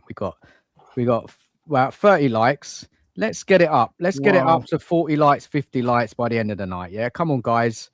Yeah, I really appreciate if you all just smash that like button, man, and get this stream out there on YouTube. Get it to as many people as possible to give it a watch, give us all support.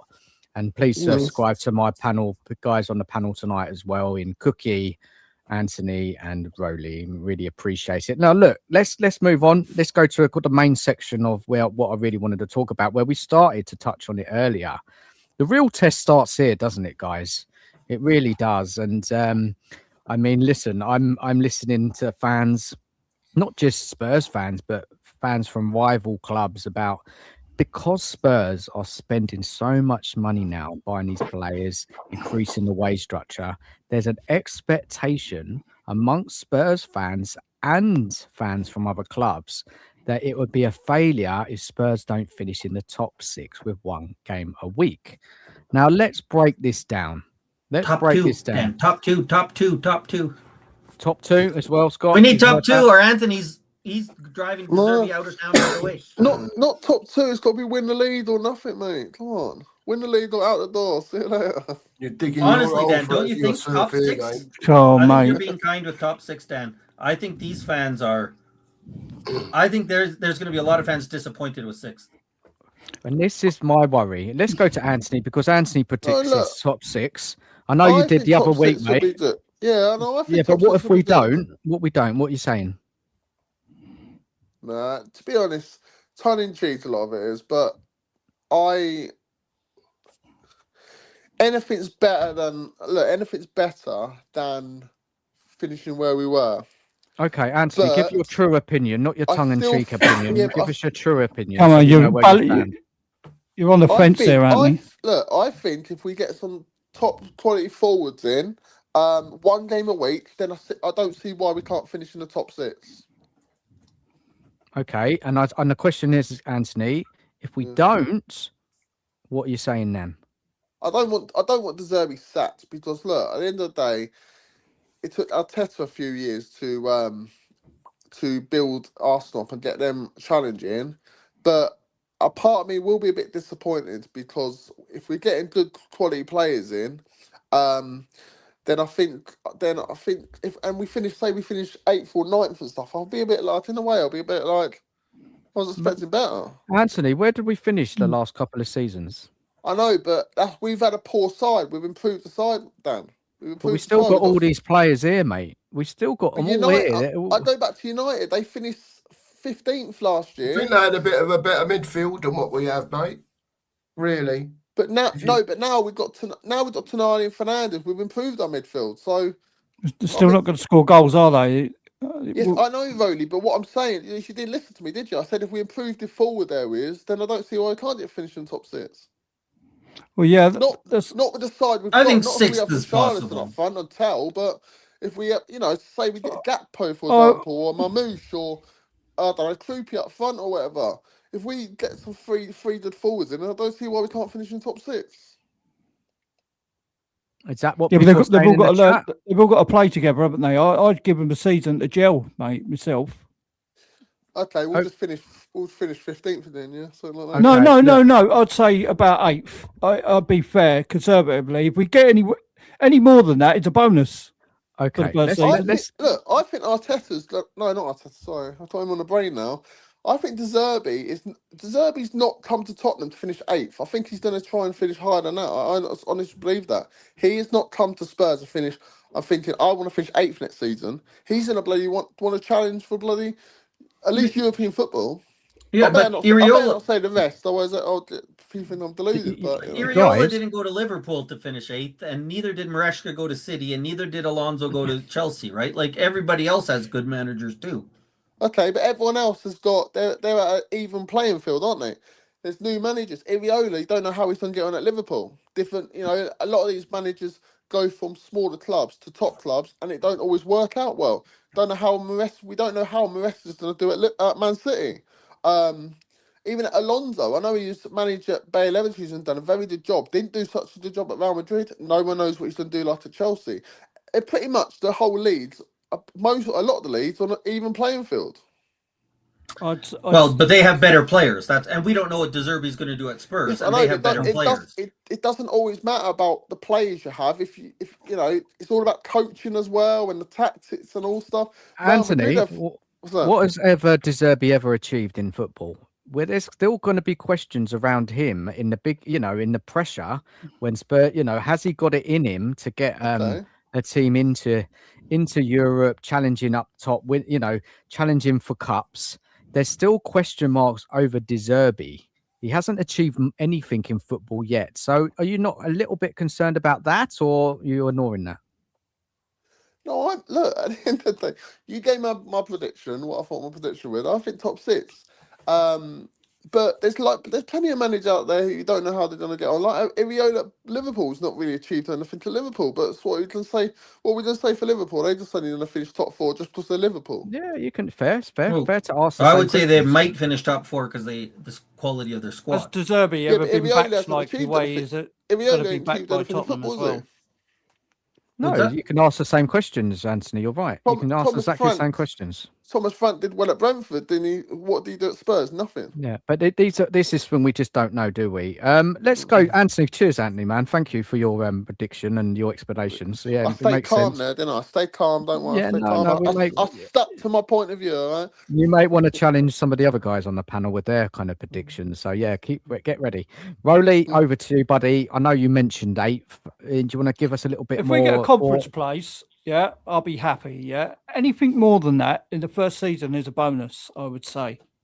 Yeah, because like obviously getting in Europe after the last 2 seasons, it's going to be a big improvement, right? I mean, the only thing with Tottenham, like Anthony said, if we get some forward players, yeah, then let's push for Europe if we can get it. You know what I mean? Because we've got the back line sorted out. We've got some good midfielders, like you say. But we need a squad, man. We need a squad. But like we've only got one game a week, haven't we? This is the thing where we could push for a good place in the league. Mm-hmm. And as for De Zerbi, as you said about De Zerbi, has he ever won anything? Has he ever been backed the way Tottenham are backing him at the moment? I don't know. Think so. I don't think so. See, by getting these players in, these really good players in, I mean, ball winning players from the back and things like that. No one. I don't think De Zerbi can believe it himself. Do you know what I mean? Getting people like or players like Tonali in Fernandes. But stuff of his dreams, I should think. I think he's wetting himself. All the other managers before him are probably thinking, well, why didn't I get all that backing? Potts is probably pulling his bloody hair out, I should think. Yeah, Mourinho, Conte, you're thinking, what's Yeah. going on? What is going on here? We got the short straw. Well, look at Ange, yeah. isn't it? Ange said recently. I'd on the like to Ange game as think well. we could get a European Yeah. place, mate. That's what I'd like to think. We could get a European place. And anything more than that's a bonus. If we Okay. can get a good cup run as well, actually win a cup, that'd be fantastic, wouldn't it? Fair enough. We'll go to the chat as well and see what they're saying. I'd be interested to bring them into the discussion as well. Scott, mate, your I'll thoughts? say, based on this current team that we have, I can't see us getting above 10th. Even if we add players, and I'll say just for placeholder, Gakpo and Marmoush, something of that level, right? Yeah. I think it's going to be hard for us to get up, and I think 6th is a big stretch. I'd be happy with 8th. I'd be happy with 10th, because no matter what's happening, we're still going in with probably the worst keeper group in the league and the worst left back group in the league. We have really weak depth at certain areas, and so I think it's still a concern. I don't think there's any way, no matter who we add, whether it's Krupi and Liao or whoever you like, I still think we're going to be behind City, Arsenal, Liverpool, United, and Chelsea, those 5 teams. I think then with those additions, we're going to be in a mix with Villa, Newcastle, Bournemouth, and Brighton, depending on what they're doing. So I think 6th really would be really a good achievement. But I think even with the additions that we're looking at, I'm looking at 8th to 10th. The thing is, And I'll say this: the one game a week doesn't really do much for me, Why is because the that, other Scott? teams Why is don't. that? Scott, the thing is, mate, you said why would go from 17th all the way up there? Like I said, what challenging for you? Or is it you that said that, or someone has said that? A couple of people said that, yeah. But we went from 5th to 17th, so why can't we go from 17th all the way up the top again? If you get the recruitment right, I don't get it. Because I just mentioned the teams that I think are better than us. And they're all going to improve as well in the transfer Right, they're market. still in the league too. So that's why I don't just look at what place did you finish or what happened one time. I'm looking at the teams that I think there's 5 teams that are clearly going to be better than us, no matter who we add. And then I think there's teams that are going to be around the same area as us.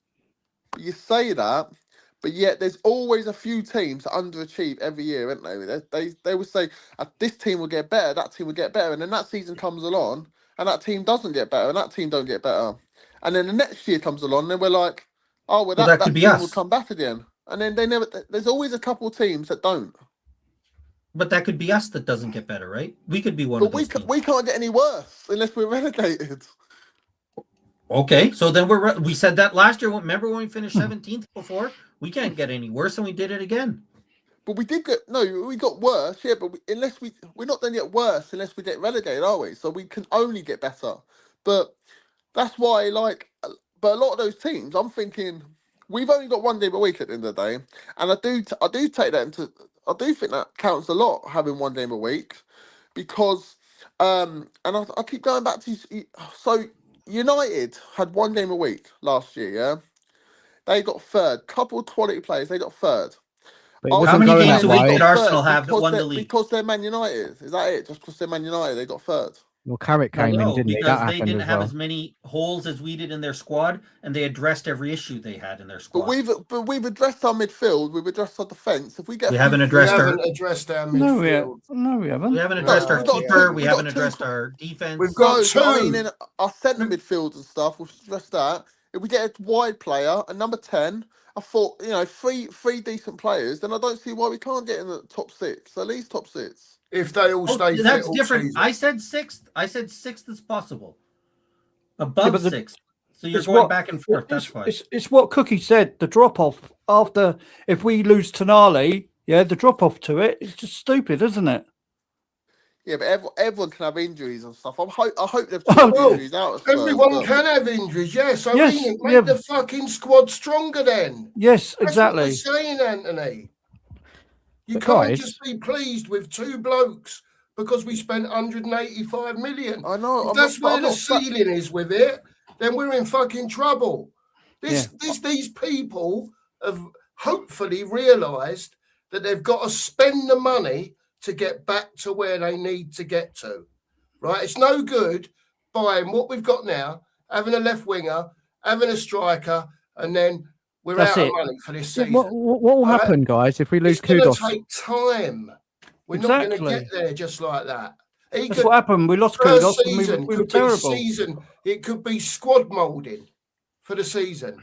No one knows where we're going to finish. No one can say third, sixth, eighth. Who This knows? is why We don't even know this who we is- put up front yet. By losing Tonali, this is why I said Polinia doesn't make sense, and unless his family, you know, he needed to go back for his family. But losing to a player like Polinia, Polinia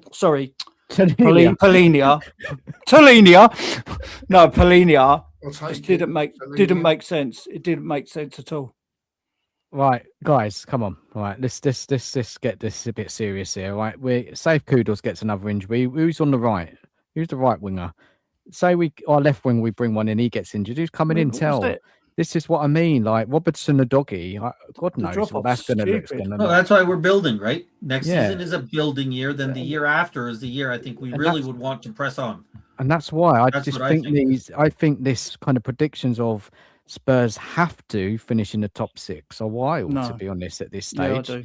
do. Whoever we bring in that forward line, are they proven? How good they are? How are all these new players going to fit together? De Zerbi's new system. So they never played together. It will help, obviously, having less games, of course. And obviously, in an ideal world, we would want to finish as high as possible and into Europe. But I just say we just got to be cautious here, because if we don't, it doesn't mean it's the end of the world and De Zerbi should lose his job and everything's a crisis. We've got to remember where we've been, 17th, 2 seasons running. And there's a lot of work to do. So I'm not really having a prediction, to be honest, for next season.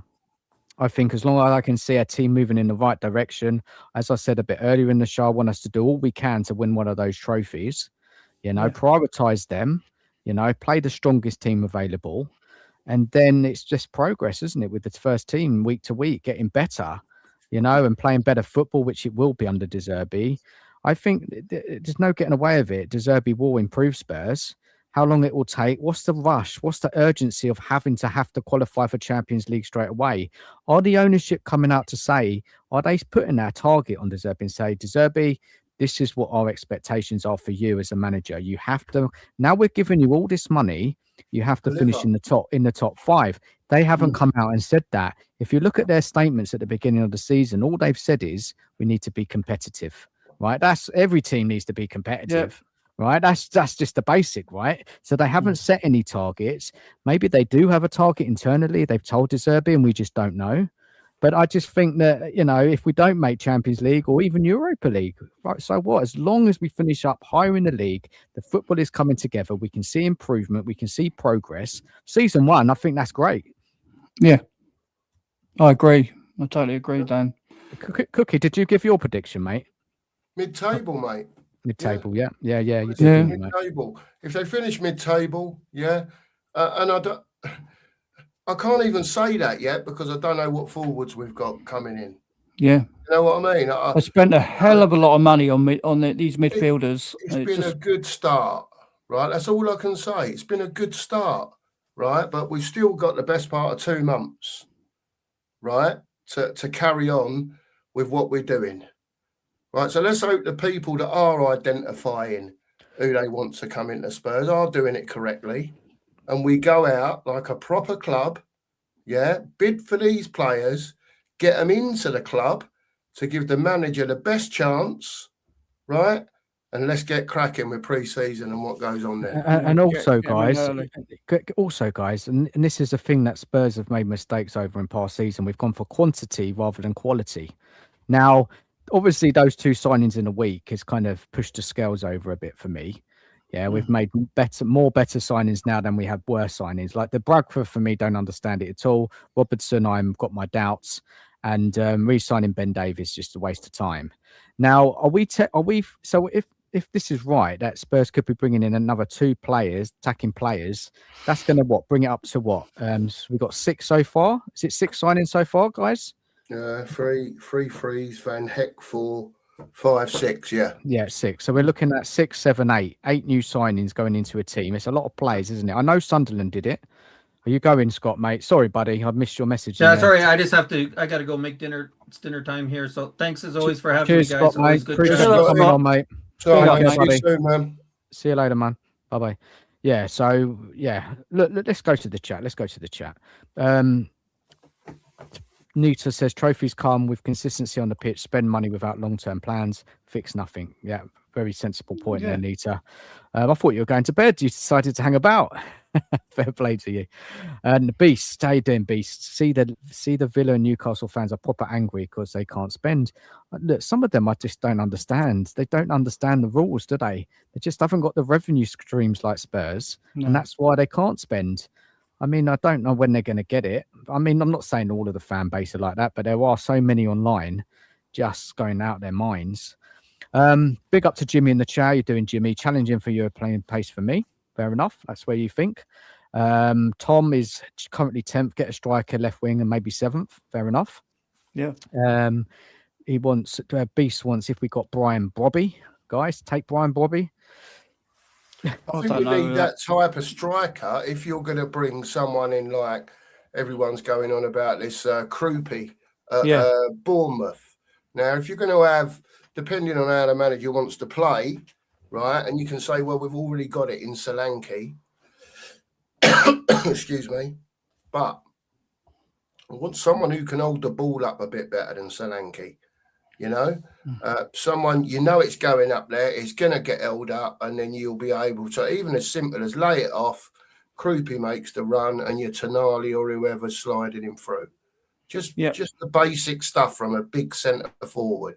And then De Zerbi's got, you know, if he could get two in, a Krupi and one other, and then you've got Solanke as well, and he can either rotate them a little bit, try different partnerships, especially in pre-season, all that sort of stuff. And listen, if they can get, you know, two good forwards in and maybe obviously a left winger and one forward and a good, you know, really good player that can play across the front as well in different positions, then I think you're talking 9 in then. But then you've got to give them, in my opinion, the first season to get it under their belt, get it all dialed in, and then crack on from there. Again, that's where I am with it. I can't give estimations on where we're finishing in the league when I don't know who's playing for us. You know, so as it stands at the moment, it's mid-table. That's where I am because I want to see what forwards they bring in. When I see that, and when the window's closed, and I can give an assumption of the squad of players that he's put together and what he's kept and what he's let go and the business we've done, getting rid of players out of the squad as well, because that's just as important as getting players in. For me, it is anyway. Yeah. You know, and until we see that, then I'm very happy, like I say, but let's just wait and see. Let's wait and see. Fair enough. Who wants a scouting report on Krupi? Anyone? Anyone? Yeah. We'll go. I'll bring up some information about him shortly. Please. Let's just keep going in the chat. Beast says top 6. Come on, man. Top 4. Beast is very confident. De Zerbi lost one game when he came in with his players he had last season. Surely with the tools he has coming in is going to make Emery look basics. Very confident on De Zerbi. I like De Zerbi, guys. Honestly, I think he's a real talented manager. But let's see how he gets on the pressure cooker at Tottenham. And especially with the extra pressure with spending all this money. Money spends equals pressure, right, guys? It's not like it's an old Tottenham transfer window of getting bang average players or players with potential. He's actually getting targets that should be able to deliver on the pitch straight away. So that does come with pressure, guys. Yeah, of course it does. Yeah, absolutely. I agree, Dan. But what I will say is they've obviously identified him as one of the young, promising, up-and-coming coaches. If people are doing their jobs properly, he's being scouted just as hard as what players are being scouted, right? They've chased him. Yeah, they went in January, didn't get him, then made the wrong decisions that made the end of the season hell, right, for Tottenham fans, and then went in with big money and pulled this bloke in. Now, however they've done it, that's fine. Obviously, £12 million a year has done it, but there's got to be a plan and a project. Obviously, first of all, it was to stay in the Premier League, right? He's achieved that, and perhaps part of that deal was keep us up, yeah? then we'll be on you. Perhaps it wasn't anything to do with that. Perhaps it was the 17th, and they thought, right, we've got who we want. Yeah, we've nearly gone down and lost everything. We've been advised to spend a few quid, to get us where we need to be to sell the football club at a later date, whenever that is. Right, and I think that's his job. Fair enough, man. Fair enough. Let's keep going through the chat. Carl, 8th to 4th if we get a decent striker. Let's have a little look in the other comments here about positions with finishing. Tom replying to Anthony, I feel like 17th twice, 7th to 10th is positive. We're basically invested to get back up there. There's no way we have the squad now or in a few players time to compete. Fair enough, mate. No Europe will help next season yet. We've all said that, haven't we? One game a week, Anthony says. Only Tonali would get into a top 4 side. Not sure anyone else in this team would. What an interesting question, Tom. What an interesting question. Guys, honestly, let's just look at it. Just off the top of your heads. What team players in this Spurs squad right now, plus these guys here we've signed? Let me just take Tom's comment down. It's an Van der interesting Ven. one then. Let's have a little look here. So these are the signings in so far. Just on there. This is what I rate it anyway. Right, okay. So Tonali, are we saying Tonali gets in the top 4 side? Yes. Yeah. Fernandez, Yeah. does he get into a top 4 side? Yeah. Not Okay. yet. No, he doesn't, does he? Not yet. No. Well, he'd get in Man United side because they wanted him, didn't he? Well, doesn't listen. mean he will start. And he was third, wasn't he? All Yeah. right, all right. All right. Yeah, so he does then. Possibly. Yeah, all right, Not yeah. all top 4 sides we're saying here, but maybe Man U. Yeah. Van Hecker, does it? I think Van Hecker gets into a top 4 sides now. I think on the way he's been playing for Brighton, he's on an upward trajectory. I think he could challenge for. I think he could get in like a Liverpool side, maybe. I don't know. I think so. Cookie, agree with that, mate? Who knows? Look, because the big lad's finishing now, isn't he? That the big Dutch lad, he's more or less on his way out. So Van Heck would be a great signing for him, I think. Yeah, look, he's cost what he's cost at the end of the day. That's on the club, not on him. He's a very good player. Whether he can do top 4 consistently, we're going to find out, aren't we, over the next 2 or 3 years, hopefully. So he'll be a proper seasoned professional in 2 years' time, 28 years old. If you don't know what it's about then, he never will. Same as Tonali.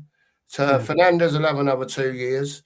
Sinisi, I don't know what he'll be, 30, 31 by then, something like that. Right? And then you've got Robertson, who's 31 now, I think, 32.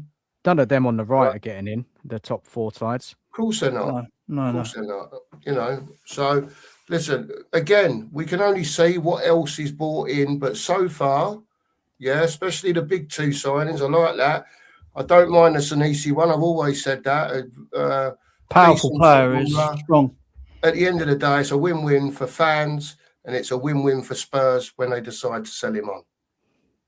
You know what I mean? So I'm sure Spurs are not going to let his contract run down and go for free when that time comes. So even if they get 10, 15, 20 million for him later on, that's, they're happy with that and we're happy that we've got him now.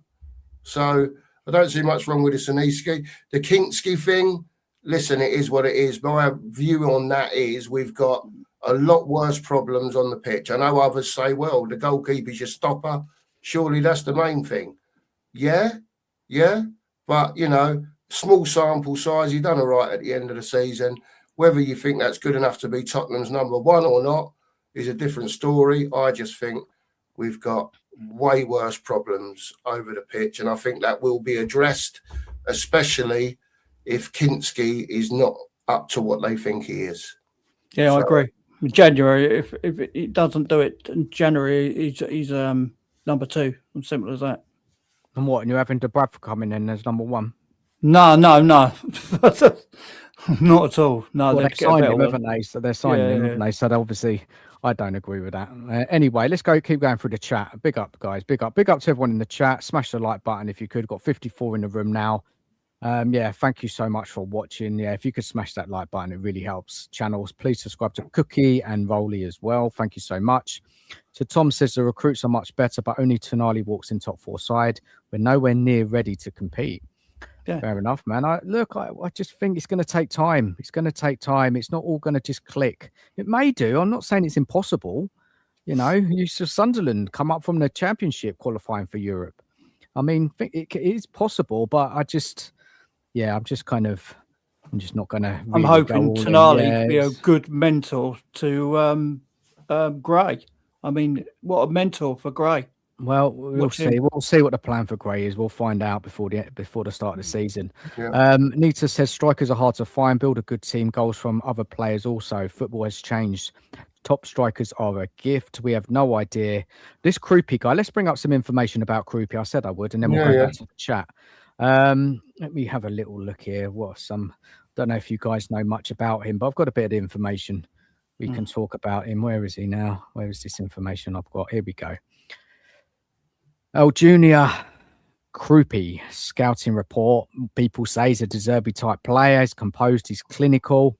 Let me just blow the screen up a bit. I can read it a bit better there. He's got good football IQ, exceptional awareness, quick decisions and advanced positioning, always one step ahead. He's a good tactical fit, thrives between the lines, links midfield to attack and would excel in a De Zerbi fluid combination play. Technical quality, elite close control, slick dribbling, sharp passing and calm finishing tight spaces. Can play as a number 10 or across the front line. And this is his goals and assists in the past 2 seasons. Now look at this carefully, right? The season before Bournemouth signed him, he was playing for FC Lorient in La Liga League 2. Yeah, so he weren't in the top French division, 23 goals, 2 assists, and then Bournemouth came in for him, right? I think they may have loaned him back for the last 6 months of the season, and then he came in the summer. So this first season in the Premier League, he scored 13 goals, no assists. And yeah, he's highly rated, this guy. Just thoughts, just after kind of reading that guy, people in the chat, what do you reckon about this guy? Let me just take it off the screen here. He knows where the goal is, doesn't he? I mean, looking at that, but that was for League 2. That weren't even like La Liga was, yeah, but look at the Premier League. What he's done in the Premier League, really, Crowley, isn't it? Because that's what we can go off. And he comes straight in. He comes straight in and scored 13 goals. So you'd hope he'd improve on that, wouldn't you? With better players, around him, You would hope he would. I mean, I've read that they want sort of anywhere between 70 and 90 million for him, and that tells you everything about overinflated prices and just what prices are today. That's what you got to pay now for an above average footballer that's on the way up. He's not an out and out 9, is he? This is the thing. He's not an out and out 9. So if we did bring him in, we'd have to bring in another false 9, doesn't he? Yeah, we'd have to bring in another number 9 as well. So we'd have to bring 2. But with this play, he can play across the front line. Physicality is not his strength, but he's. Can he play with Lancashire? That's the thing. Lancashire, yeah. I'm joking. No, you're just asking a question. If Lancashire was up top for some reason or another, he's more in the box, isn't he, Lancashire? Whereas Creepy is in kind of in behind there.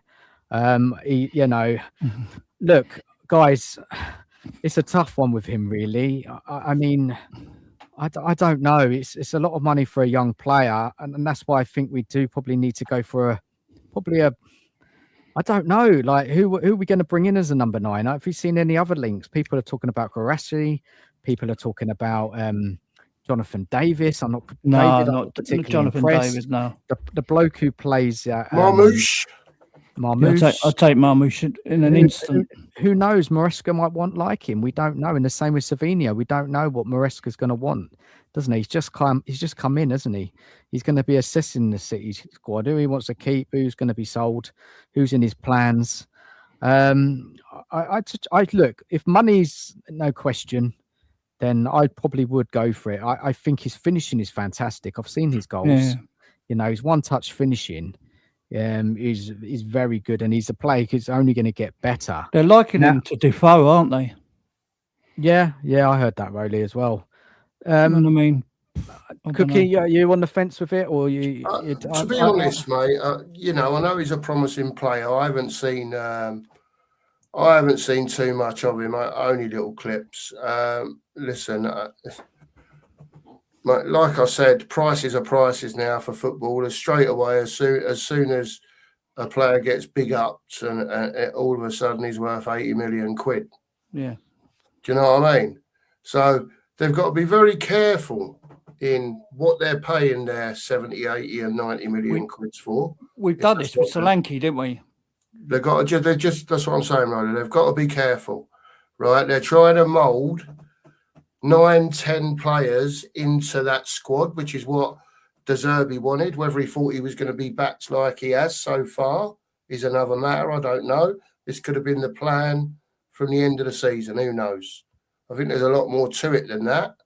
But all you can do is, if these are the players he wants coming in and they're going to be coming in as first team footballers, then you've got to go with it, mate. I don't know, like you say. If De Zerbi wants him, you've got to back it, haven't you? If he wants him. Yeah, of course, that's what we've been asking for. Yeah. But I think we need more. If it's him, it's got to be more. Yeah. Let's bring in Ellie to the stage. Evening, Ellie. How are you? Lovely Hi, to Ellie. see you. You all right? Hello, Ellie. Hello. How are you? Hello, I'm all darling, right. I'm all right. I just watched the France-Paraguay game. What was the result? I thought 1-0 to France. One penalty, and it was like a disputed penalty. It was a penalty, to tell you the truth, but the Paraguayans didn't think so. And they kicked off, and one player went up to the penalty spot and started digging it with his Making a hole. It was hilarious. You don't see that in England, do you? No, it's great. So it was It's hard work for funny. France. They made hard work of it, Ellie, did they, France? Yeah, they did.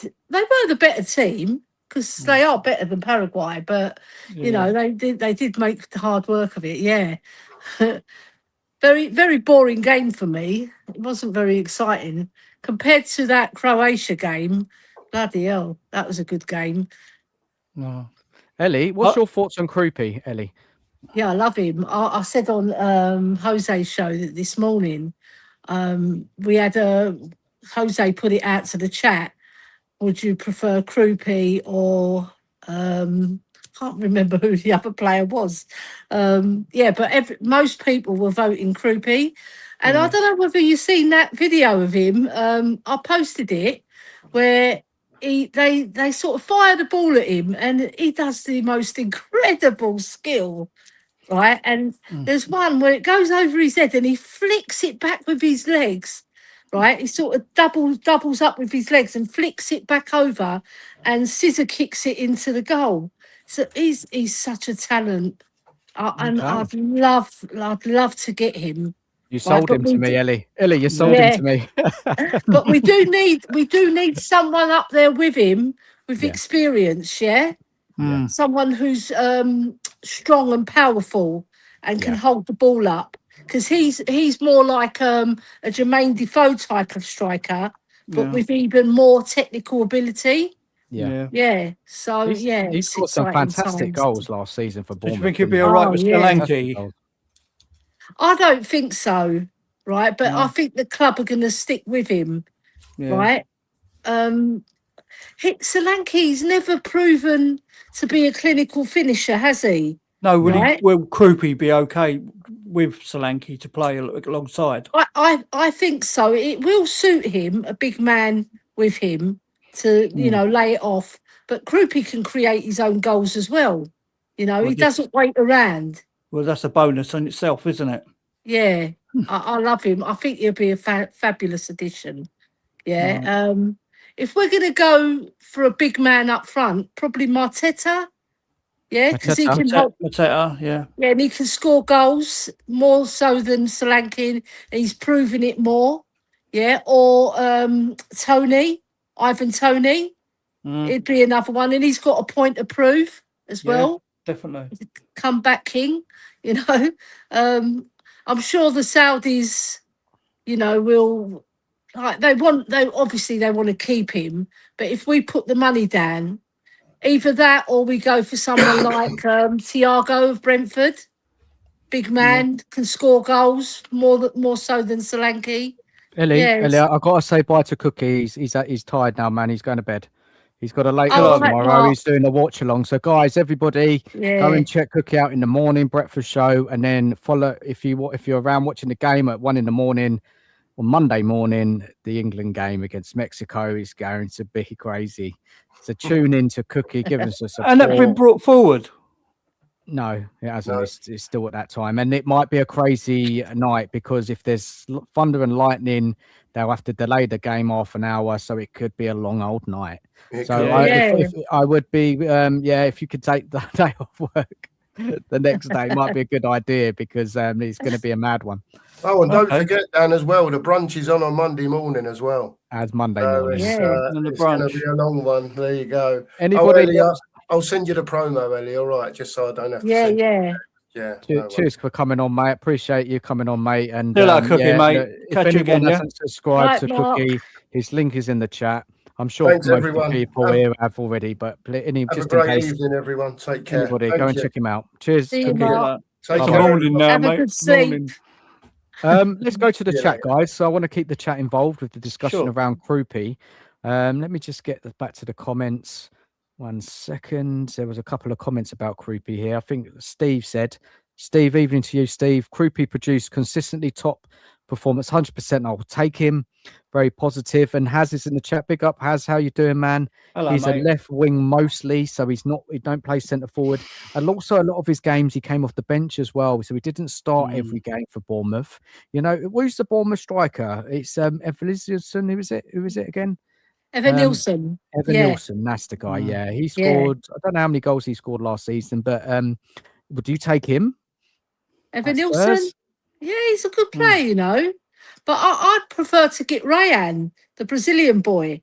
He's a right Right, winger, isn't he? because- He's a right winger, Ellie. Yeah. And we need an extra right winger because Kudos, right, he can play a number 10 role. So we can switch them. We can be very clever with our squad building, you know, and have versatility in the squad as Yeah. well. Yeah. Yeah. Ellie, what was just while you're on the show, because I missed Jose's show because I was just out busy with the kids or whatever. Yeah. What was the consensus?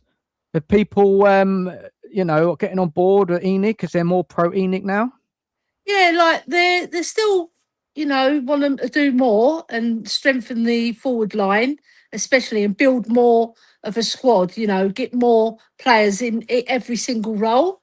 Yeah, there's Yeah. still an element of distrust, I'd say. You know, the hardcore Spurs fans, we know the ENIC outers, right? We're all skeptical, but we're prepared to give them a chance because at the end of the day, if they bump up and they put up, that's all we wanted. We wanted them to show intent and ambition, right? And they've shown it up to a point so far, right? But they need to do more.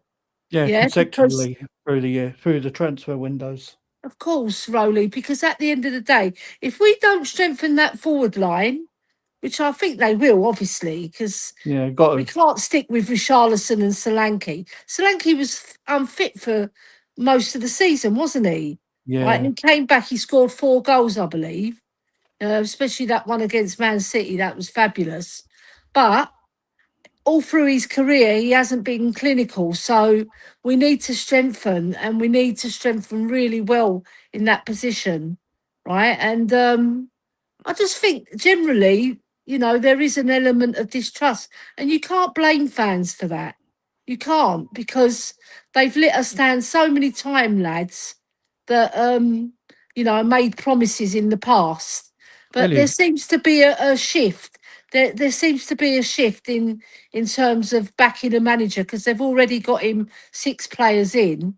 Yeah. Right, and 2 of them, I think, is it 2 of them on free transfers? Sinesi and Robertson, isn't Yeah. it? yeah. Yeah. I don't know whether Dubravka was a free transfer. I'm not was. sure. Yeah. Yeah, he was Yeah. free. Yeah, he was So free that's as well. 3. So 3 in where we paid over a lot of money for. So that's showing intent. And they're 3 fabulous players, I must admit. You know, Van Hecker, Talali especially, I love him. I wanted Yeah. him even before he went to Newcastle. And Fernandez, he's a very exciting player. And if you look at his graph compared to Paulinho, I love Paulinho, but he does a lot more. He does a lot more. But it'd be great to have Paulinho as a squad He's player not coming, as is he, This well. is Ellie? what Did you this hear is the what I was news? saying. He's not This is coming. what I It'd be wanted. great to have him because it's not just on the pitch, it's in the locker room as well. The experienced players, they can calm the young ones down, talk to them, they learn in training as well from the more experienced players who've been there, done it, got the t-shirt. You've got winners like Robertson who's seen it all and he's won it I just all. don't trust Robinson now. Robertson, whatever his name's. Yeah, I get that, but he's not going to be like a first teamer, I believe. I think Udogi's got that one, and he'll come in to seal off games, I reckon, because he hasn't got the legs to last 90 minutes, really. He's got We a saw lovely that in cross the on World him. Cup. He has He's got got a hell of a cross yeah. on him. He's He's whipped balls into the box are fantastic. So But even if he he can gets teach caught out Udogi that with his part, pace. Yeah, that'd be great. yeah. Guys, you know that Bournemouth striker, his stats in the last Krupi. couple of seasons. No, not Krupi. Evan Nilsson. Evan Nilsson, yeah. Oh, sorry, yeah. Last season, 6 goals, 3 assists. And Bournemouth had a really good season, right? And then the season before that, it was 10 goals, 5 assists, so 15 Yeah, it's not GA. So quite it's there. not fantastic, is it? No, I mean, I think we it's can not go and there. do That's why. better than him. Yeah. Let's just go to the chat. Big up to Philly. Evening to you, Philly. How you doing, man? Hope you're good. Hope you're well. I'm Talking doing about Philly lights. Barcola is Barcola. available for watching him now. Barcola, wow. God, He's if we got worth. Barcola, he's rapid. You see the difference. France looked when Doué came on for Barcola was night and day. So he's saying Barcola's much better than Doué, and Doué's not a bad player. I'll take Doué all day long. I love Doué. He's the one who got the penalty tonight. What Doué did? Yeah. Love Doué. We paid 60 million for Solanke and won a European trophy. If you want to look at it like that, but where's Solanke? Oh, What's come on. happening with him? But he didn't really was injured. contribute in that Paid final, did he? 60 million for Solanke and won a trophy. Who won the trophy? It was a Man United own goal. So where would Solanke fit in that one? Brendan He Johnson. didn't really have a good game, and all season he was I'm not having powder that. puff. He was powder puff. 8 goals in the Premiership. It's not good enough. I'm not If having that. we're going to get up to the top 6, we need a lot better than that. Yeah, Oh yeah, 100%. But it doesn't. I think Richarlison's going to be the one who goes in this window. Solanke maybe will give him one more chance, and if he doesn't, but the thing is, if we go for another striker, is he even going to play much? So maybe Solanke will be moved on at some point. Big up to Steve, man. He says I think signing Krupi would be the best transfer gamble we have ever made. Interesting. Yeah. I don't see it as a gamble because he's such a good player. You can see technically he's fabulous. Is he really £100 million player though? Really? That's what they want from him, the thing is, 90 million. It's crazy. These days, it's nothing, is it, really? It's like the going rate, 70, 80, 90 million. That's what you got to pay. Because he's had one season in the Premier League, and it's crazy. We'll see what happens with that one. Ben in the chat says apparently Krupi isn't looking likely. Also, the Scum are looking at him as well. Oh, they are. Okay. Look, there was some reports about Krupi, but I would say they're not solid sources. I wouldn't say there's no Orstein, there's no Romano hasn't said it. So I would just tread a little bit cautiously with that link because, with the amount of lies online and fake stories. But I'm sure they're working on attackers and we just don't know who they are yet. We'll see what happens. Billy says Paraguay came to stink one out.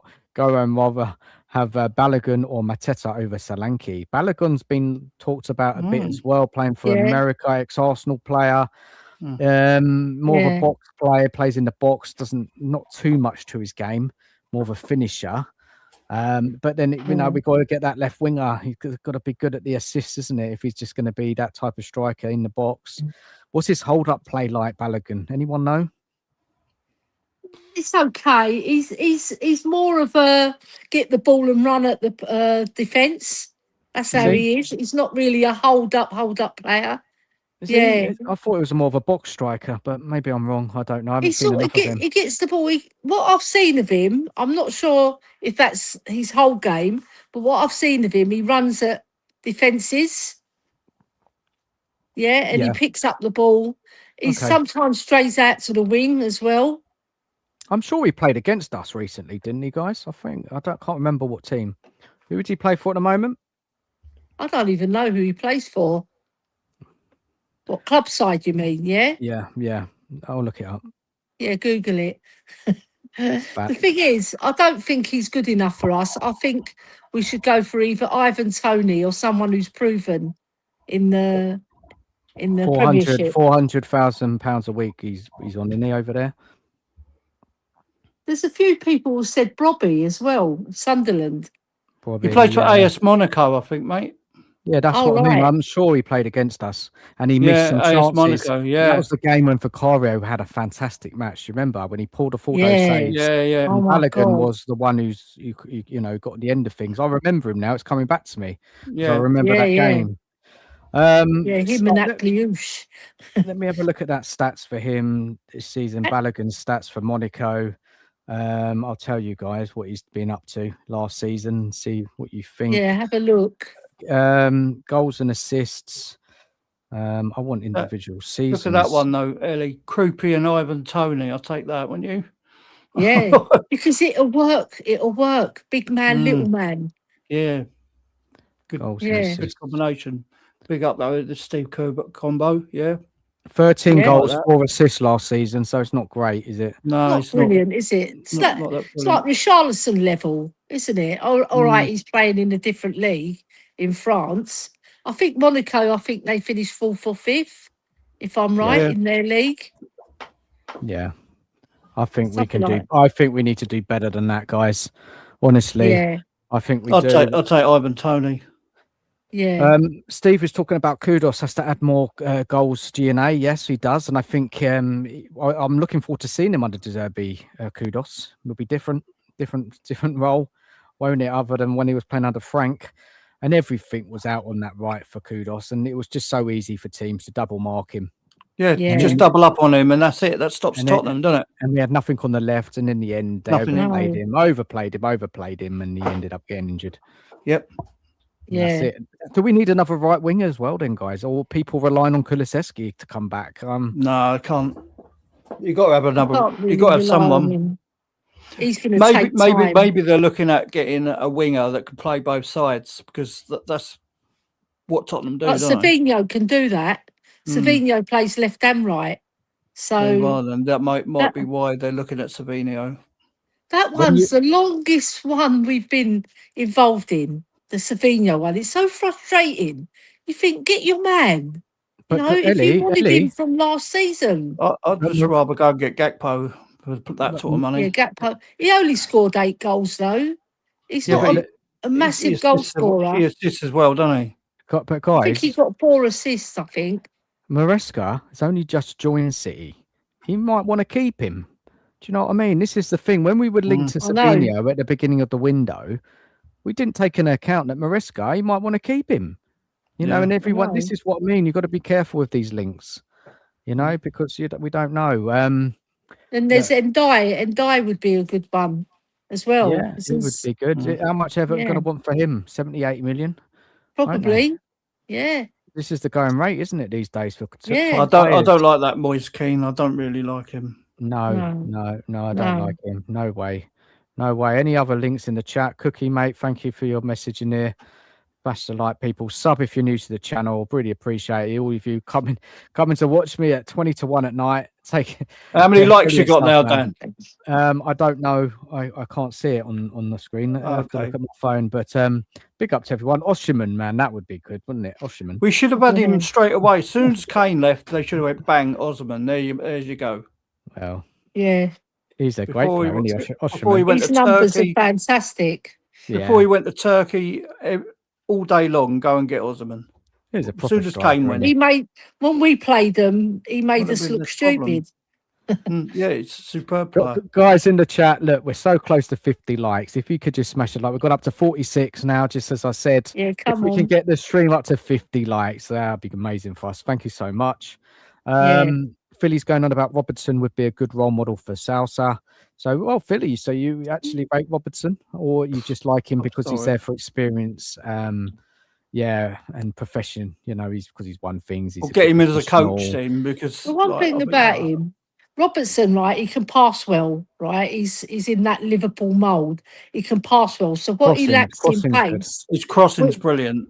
yeah, his crossing is fantastic. He's second to none, isn't it? Him and Trent were fabulous at their height, Peak, right? their peak. Obviously, he's dropped down a bit now because he's getting older and his legs aren't quite there. Do you know what, But guys? that's where you just bring him on for experience. But if you go and look at data MB and put in a doggy against Robertson last season, Robertson beats him in most areas. The only areas a doggy beats Robertson in is winning the ball back and duels. Yeah, because he's Yeah, 'cause younger, he's strong, he's isn't he? faster. The But unit. everywhere, I mean, your doggy is one of the worst crossers in the Premier I League. know. It's like 19% out of 100 in crossing. This is why we needed a better left back longer term. But maybe the club are thinking of this young guy, Salsa. But Yeah. I mean, they got 3 left backs there at the club. You know, it's just going to be a bit of a mishmash, isn't it? They're all going to play. Who's going to win that spot? You know that They're all data up for it. MB. You know that data MB, Dan. Yeah. I was looking through it because they got the different ones that people are putting. Mhm. If you look at the one with Harry Kane, there's about 3 players that are better than Harry Kane. I'm like, I don't think so somehow. Yeah, but this has got to be careful. I'm going to say hello to Adrian in a minute. You've got to be careful. Hello, Adrian, mate. Because it's about, I'm going to say hello to Adrian in a sec. It's not just about stats. Yeah, this is where we got to be careful. It's not always about Exactly. stats, because watching a No. player, stats don't cover everything about a player. And I know, Ellie, you're hot on this one. I've seen Yeah, you make I so am. many comments about mean, that. It's Look about at the eye test. Dembele's Yeah. stats. Yeah, Right? yeah. If you looked at his stats, you think, what a crap player. You watch Yeah. him. He's a Yeah. fabulous player. Let's welcome in Adrian. Adrian, evening to you, buddy. How are Hello, you? Adrian, mate. I'm All fine. right, Big up panel. This Ellie. Been a while since we've Yeah, been on. I know. First time I've met the other guy in the top right. Rowley. That's Rowley. Rowley. Yeah. Yeah, Bikey Yid. Oh, He's can't one see of it. our own now, Rowley. I think we're struggling. I'm not quite used to seeing Spurs fans with smiling all the time. I you know? know.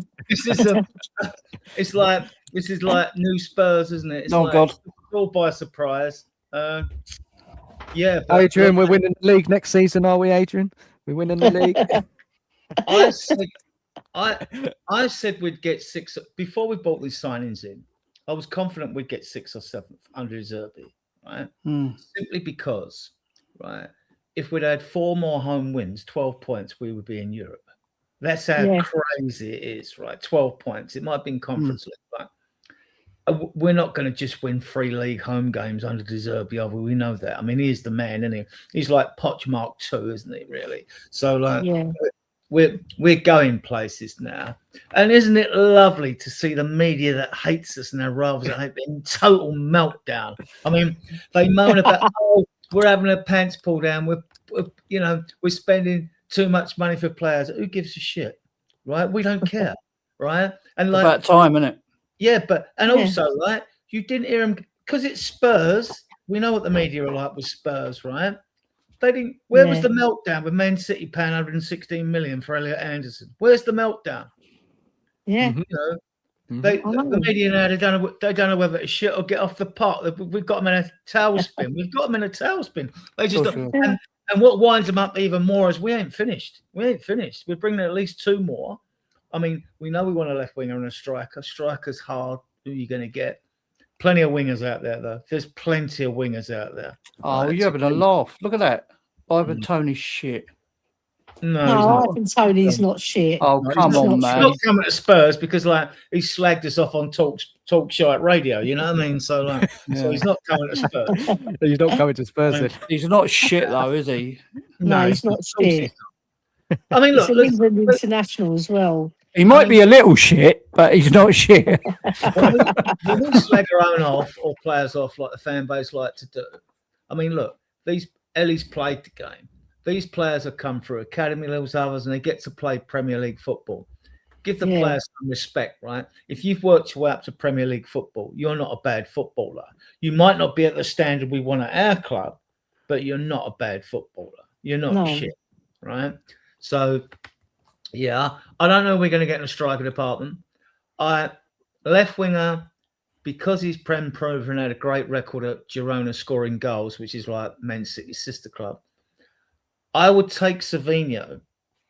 And the reason I would take him is he needs to score more goals. But the reason I would take him is because most teams play with right-footed inverted wingers that cut in. Ellie will know about this, having played as a 10. Yeah. But with Savinho, he's left-footed. So he's going to go wide down to the corner flag. He's going to put crosses in that curl away from the goalkeeper. And with you doggy left-sided as well, I just think you'll stretch the width of the pitch going that way. And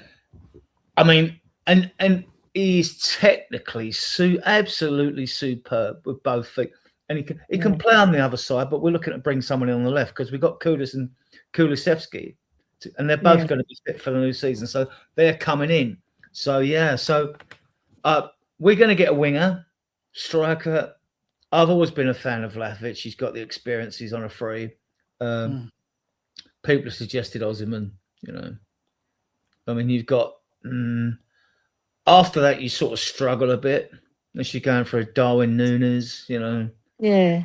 I don't think they're going to go for him. I think Thiago at Brentford would be a good bet, right? Because he's a strong unit, isn't he? And he can hold the ball up, right? And if we get little Krupi in front of him as a false 9 stroke, like he's a sort of an inside forward. We need a 9. He's not a 9. He plays no, he's not a 9. He's more like an inside forward stroke winger. Yeah. Same as Tell. He can score goals. Yeah. Same as Tell. Yeah. So,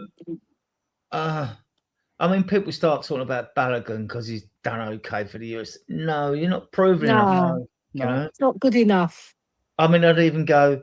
I don't want us to be desperate and go for players just for the sake of it.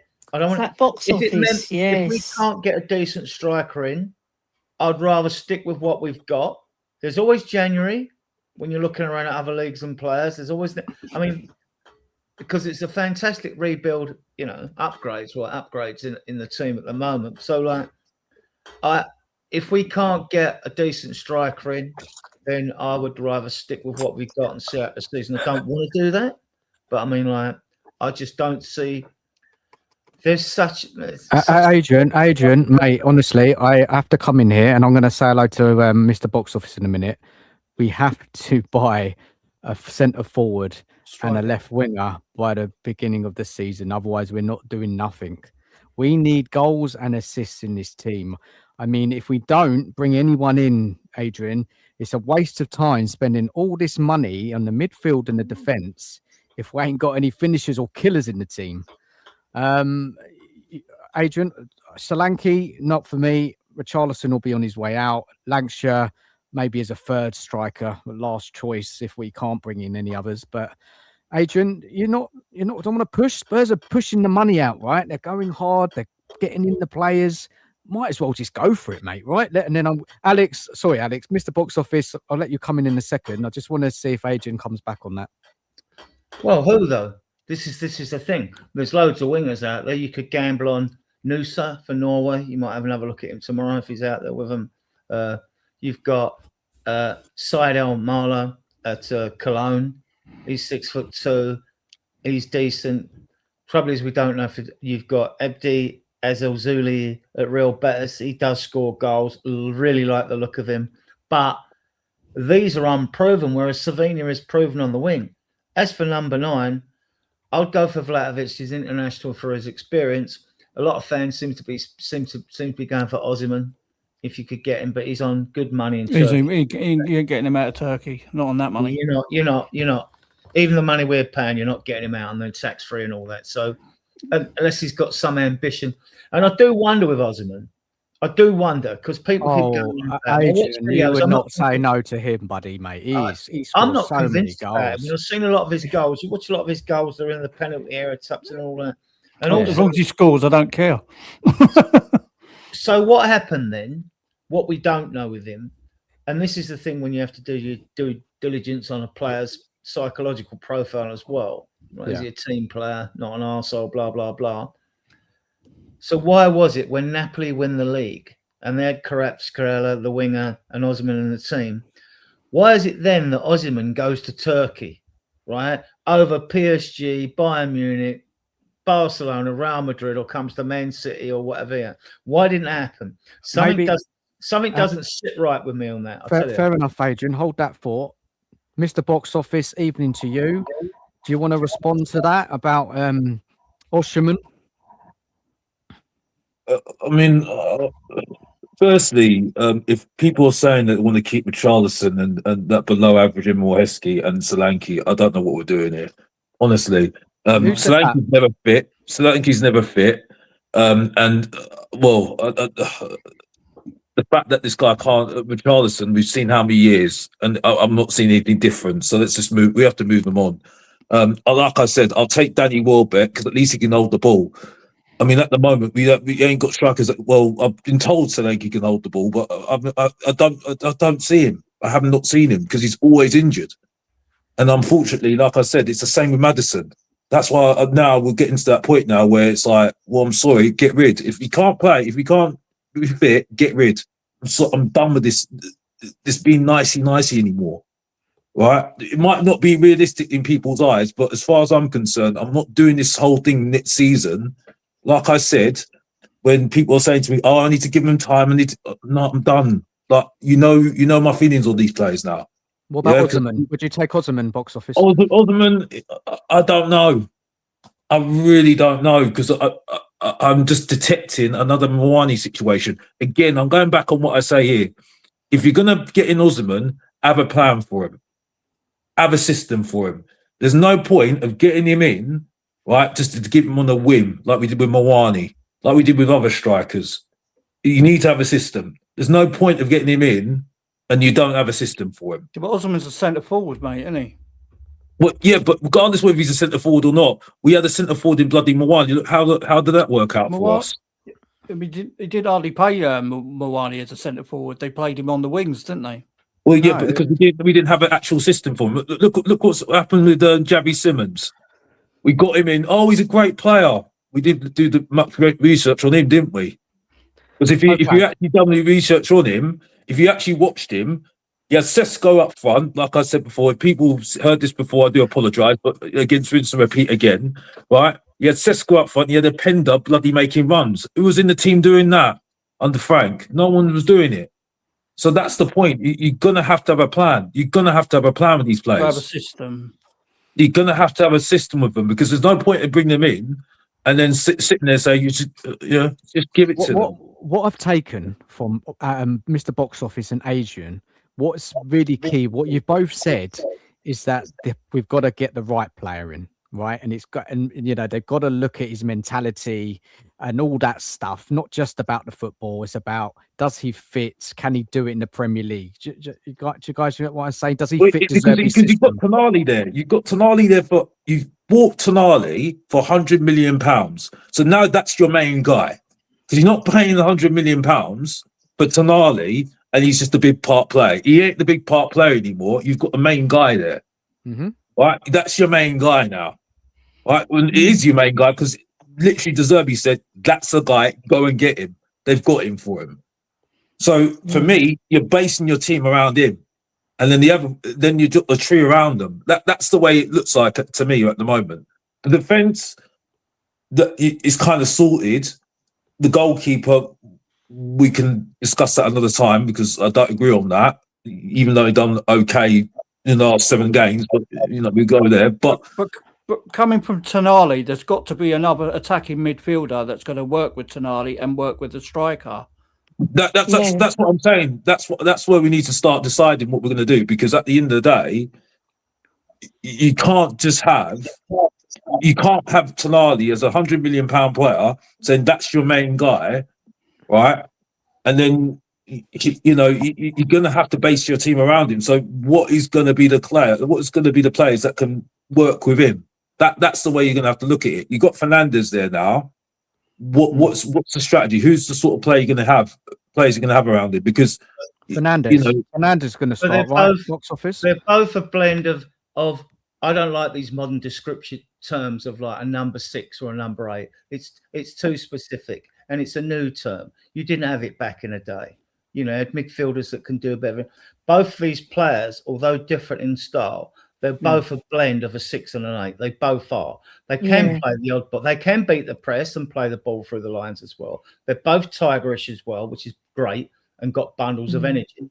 But they're not tense. They're not creative midfield players. They can be creative. In fact, I think Eddie Howe stifled Tonali at Newcastle, because in Italy he had a bit more freedom, and I think he'll get that under De Zerbi and show, and flower. I think he'll really bloom under this. Yeah, I like him. He bangs in goals for real betters. I think Maddison would be licking his lips, honestly, with Tonali. This is where Adrian and me agree. Don't get used to it, Adrian. Why I've seen, because I've seen where he's right there, because I've seen it myself. Because I had a bit of an issue with him, because I sat there and thought, how is he this guy that does he spread the ball around? Did he have that tempo? I was struggling to find clips on it at AC Milan, because people were telling me AC Milan that he spreads the ball around, he controls the tempo. Then I saw some clips on him, and he was actually doing it. And he's absolutely spot on what he's saying, because Eddie Howe had a different role for him at Newcastle. Spot on. And so that's why, because Newcastle were playing more, he was a more pragmatic manager. He's a more pragmatic manager. He had a different role for him. He had Gameras doing the role of spreading the ball around. So he can do it. I was seeing it more with Fernandes, to be fair, but he's absolutely right. He can do that role, but it's just it's the numbers of assists. That's the issue here, and goals, and that's where we've got the issue here. And I know Maddison. I'm not saying Maddison's not a good player. That's not the issue here. The fact is, this guy doesn't play enough games for Tottenham. He doesn't play enough games for Tottenham. He's missed half the games. He's missing too many games. He's under half the games he's missed, which is a lot. The issue is where we get the goals from. The one thing, when fans criticise Maddison or Kulusevski or try and play one against the other, the important thing is, we need to be scoring like 86 goals to win the league, right? Tonali and Fernandes aren't renowned goal scorers in midfield, but Maddison and Kulusevski are. They got 22 goals between them. Well, midfielders, it's not happening. It's not happening. So I'm not knocking anyone in the team that scores goals, because we need them. Do you think Kulusevski's going to come back for the start of the season? He's fine. He's absolutely We don't fine. get much reports from the club, do we, about that? No. You can't. I've seen him kicking a ball. He was playing basketball with people. He's in the gym and all that. Look, he's fine. So you won't know. Fans, they always do that. So till he has a few tough tackles, Ellie, come back from injury, right? You know what I mean? He's been out for a year, though. He's been out for how many years? How many months has he been out for? How many months has he been out for? Well, what's that got? That has no bearing on anything. The only bearing it happens, you could be out for a month or out for a year. That doesn't mean to say you're not going to come back as a player. You could not come back after being out for a month. He's not going to come back straight away. He's got to be have a few matches to it's not just a few matches. You can't just have a few matches. It's going to take a bit of time. He's been out for a very long time. They will be back pre-season. I was told 6 weeks for the pair of them. Yeah. Right? Now, I think this is where we go wrong here. This is exactly where we go wrong here. Well, we haven't gone wrong because we don't know. We don't really know, do we? We don't know whether it's right or wrong. Guys, one at a time. One at a time, guys, please. We're in unknown territory, so you can't write players off when you're in unknown. Look, they would know. If Kula was that bad, they'd be looking for a replacement. I'll be looking for a replacement right now. I don't even think we need a I'll still be looking replacement. for a replacement for. I'll still be looking for a replacement for Alderbear. Kudos. I like Kudos. I do like Kudos, but again, he's been injured. He needs time. Kulusevski's done. He's done. Right, because we've seen this before with injured players. Maddison doesn't play a whole season. You can't base that on any facts. It's only what you presume that Kulusevski's done. You've got no facts. It's his opinion. It's opinion. You've got no facts. It's just an opinion. What do you mean his opinion? Yeah. He's been out for how many years? Produce the facts then. Produce the facts. Okay, We don't know how many games what did he's he gonna play? look How many like. games did he play, Adrian? No, you're presuming because he's had a bad injury. Bentancur had an ACL. He'd come back, started to shine. When he wasn't under Frank, he started to show a bit more of what he can actually do, right? Under De Zerbi. He came back from an ACL. Not quite the player he was before it as such, but I think he can get back to where he was. But I mean, like, but Adrian, right? How long did Bentancur take to get fit?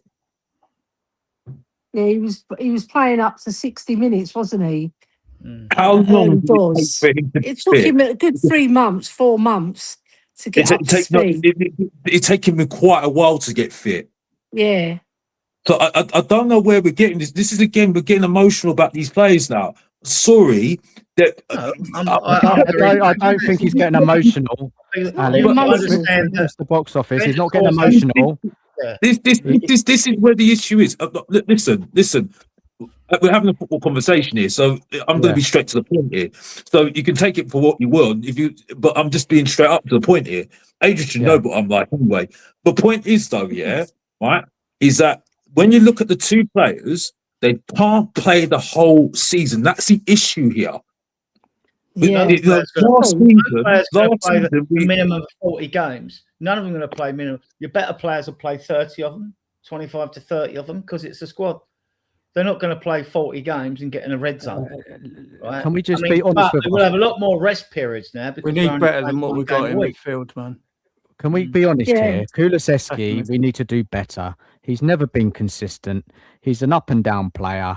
If we really want to push on as a side, Kulusevski, we've got to do better than him. I mean, obviously the club have to honour his contracts. I don't know how long he's got left. Anyone know how long he's got left, guys? Kulusevski must be in his last year or two now, right? He's been here a while. Not sure. No one's going to sign him. No one's going to buy him with that injury. So we're stuck with him, right? He's Let's be had honest. his We're old stuck knee. with him. He's had his old knee replaced, hasn't it? The patella. He's not So going to that's be a the same hard one player. to come back from. He's not going to be the same player, and he wasn't even that great anyway. That's my This is opinion. the thing, you see, people say they write players off, but they don't know that. We don't know. You're right, Adrian. We don't know until we see him on the pitch. Footballer. Yeah. I mean, the goals he provides, the goals he provides for this club have been, very It's not important. bad. It's not bad. When we were away It's at okay. Luton, when Basuma had 3 suspensions that year and he got sent off for simulation, and we scored the goal in the second half. Kulu's got us over the line in quite a few games. He's got a vital contribution to play at this football club. I think he's a fantastic footballer. Well, look, Adrian, my opinion. that's your opinion on the play, and everyone's got different opinions on the play, and fair enough, mate. No, Yeah, I don't agree. I think we can do better than him, and I think with that injury, we don't know. But let's see what he looks like. He's not going anywhere. No one's going to buy him. He'll be in the squad, and we'll see. But Dan, really, won't we? It's not that. Listen, Adrian's allowed to say what he's saying. I'm not saying he's. He can't say that. I'm just. I'm just was it? I can't think of the word now. It's so late. No, I'm just debating against him, saying I don't think he's going to be the same player. We can't rely on these players anymore to be fit the whole season because we were 17th the last 2 years, right? We're going to have to be ruthless and say, well, these players, we can't rely on them anymore, right? Kulusevski won't be the same. Maddison, you're still going to be worried about whether he's going to break down again, right? So you're going to have to look at other alternatives. And I'm not talking about Alderbear. I'm definitely not talking about Alderbear. So right now, I'll be looking at. Yes, you're going to have to look at a left winger, but you're going to have to look at a number 10. You're going to have to Yeah, look that's at a what number I 10. said. Kula's And contract, 628. We well, need yeah, but a goal scoring number 10. We Yeah. really because the do. thing is, though, the We problem is need with goals, like Adrian said. because the problem is, and we all agree here, the problem was goals last season. Yeah, It was goals, and it's funny, right? I know the first season with Ange. I don't really want to go there, but we have to go there. We scored a lot of goals, but we were very gun ho, weren't we? Mhm. But last season, the things have kind of dried up since Kane has gone. And Kane and Son. That's Yeah. the main Yeah. play. Since them two have gone, the goals have dried up. So we're going to Yeah. have to figure out a plan. Either we're going to get a big striker up front and who holds the ball and bring players into play and get players that can score goals in midfield or Are you a fan of inside Krupi, forward. box office? Box office, are you a fan of Krupi? Listen, he looked good this last season, but I wouldn't be betting on a 19-year-old paying 90 million for him. I don't think we're in that sort of space to do that. If you're going to do that, well, you're going to have to have a system. You're going to have to fit him into a team which you've got now. You've got Talani now, your main guy. So if you're going to have Talani your main guy now, and then you're going to get in Krupi for 90 million, where is this? How is this working? You know what I mean? Quick And also, box you're taking a office. massive risk on a 19-year-old when we've had issues with 19-year-olds in our squad, right? Yeah, Because I get you. we've had, Yeah, but he's an exceptional player. You can yeah, see but he's it. had one I want season. Yeah. I want Adrian's opinion I'm on not. Krupi. I'm not bringing in his age. I'm looking at him as a player. I haven't watched Don't too care much. about his age. I haven't even watched a video of him. I mean, Okay. and I watch lots of videos, but this guy's only just been mentioned recently. And like with most players in the Premier League, most of them, unless you watch a lot of football on Sky, and I'm selective on games because I think most Premier League football is like a bore fest. Yeah. You might only see that player the 2 times you play him at home when I'm at home games or streaming it on when we're playing away. I haven't seen enough of him. I haven't watched a video because I think he's deserved. He's gone for all Premier League proven players. Everyone's Premier League proven. Is he now going to risk this upgrade in this squad on a 19-year-old? I He's just Premier don't. League. He's He playing in the Premier League. I mean, I can see him going abroad and probably taking a risk on Liao on the left. Yeah. 27, he's got the experience, but even with Liao, he's either brilliant or he just drifts out of games. You get the Milan fans talk He about scored him. no goals last season, Liao. Yeah. Do you know that? 1 goal, I think. And then people go, oh yeah, get Matoma. Hang about, he only scored 3 goals last season. Yeah. You know what I mean? So That's there's why he lots of wanted tricky him in the wingers there. team. How many goals did Ndiaye get at Everton? I mean, Not I don't many. know. I'll find out. Right? And we need wingers that are going to chip him with goal. That Ezal Zuli at Real Betis, he bangs them in. Can he do it in the Premier League? Got loads of goals and assists. Have you seen that Mika Gotts, that young lad? Yeah, and I like the 21. Yeah. Mika Well, Gotts. Noosa looks good. He's about that age at Norway, right? He looks very tricky. He ain't got any output either. The other guy that looks decent, I think he's built for the Premier League, is Syed El Mala at Cologne. He's 6'2". He looks like he could hold his own. Can he do it at the Premier League? We don't know. This is the thing, We isn't don't it? know No any one's foreign proven player. it. You just And don't know. Dye scored 7. He scored he? 6 in the Premier and 1 in the EFL Cup, and he That's not assisted awful. What about assists? What about assists, Ellie? 3 assists.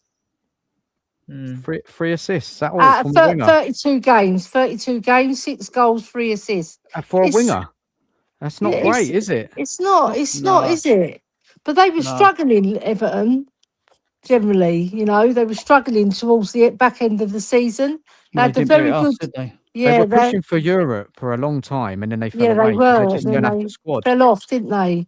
Back in the day, it was considered that your wide players, you were looking at a 1 in 4 strike rate. So a winger, you wanted like 9 or 10 goals. That's what you look for, But And your main striker, he's looking for 20 goals a season. But the way modern football's gone, that's all changed because defences are tightened, the game's become a bore fest, and it's become harder to score goals.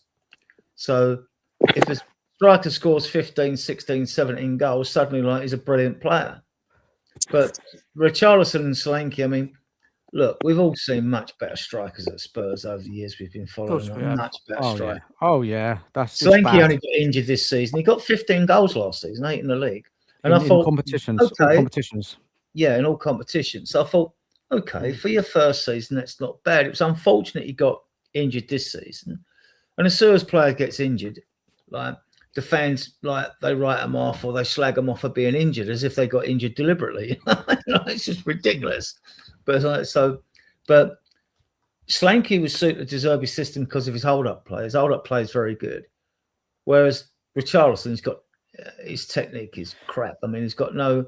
He either has a good game where it works and he holds the ball up, or it doesn't. But it's just not enough consistency in him. He's not good enough to be a Spurs striker.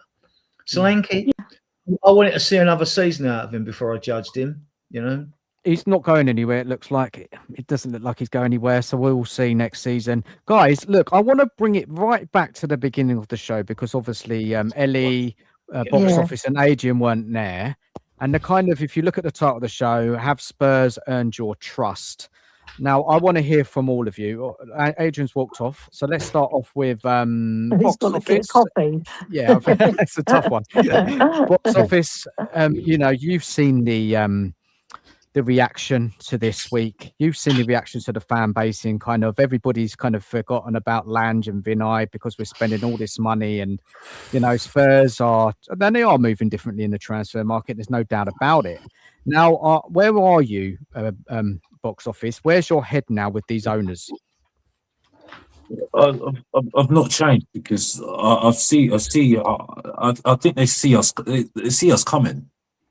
They see us coming 100%. Like I said, the analogy of Tottenham for me is the apple crumble or the cherry pie. There's certain Spurs fans that will take three quarters of a cherry pie, and they'll be happy with it and a little bit of crumbs. You're making me feel hungry, Box And Office. I ain't that guy. I ain't that guy. I'm a full course guy. I'm a guy that needs a full course. Yeah, And 3-course like meal. I said, you know what I mean? It's like, yeah, they've done well, they've done it, but I like the thing that's so funny about this whole thing, right? We nearly get relegated last season. Now we do the signings, and all of a sudden now, credits now brought up now about some of the owners now. So now I'm hearing now from Alistair Gold, big up to Alistair Gold, right, saying Charrington's getting credit for getting De Zerbi in now. So now he's taking credit. And then I'm seeing now this Ralph, was it Mawson now, is taking the credit for getting all these signings done now. So now they're taking their flowers now after 5 minutes. And I'm like, firstly, you've only just started. So like, just hold your horses a little bit. Like, just hold your horses. And they know what they're doing. They know exactly what they're doing because they know the fan base are so easily pleased. They just know exactly what they're doing. And I'm just sitting there saying, you can see us coming. You can see it coming. So that's why I'm like, nah, this needs to be a year. This needs to be a year and a half, or like 2 years or 3 years, and it's got to be consistent. Yeah, because I agree. Because also, who's been talking a lot to Simon Jordan? He's been on his speed dial every single time TalkSport is on. He's been on speed dial whenever we do a signing. You need to be on there. Talk to him. Alex should do his heading. Seriously, he's been on speed dial. Listen, you know what I mean?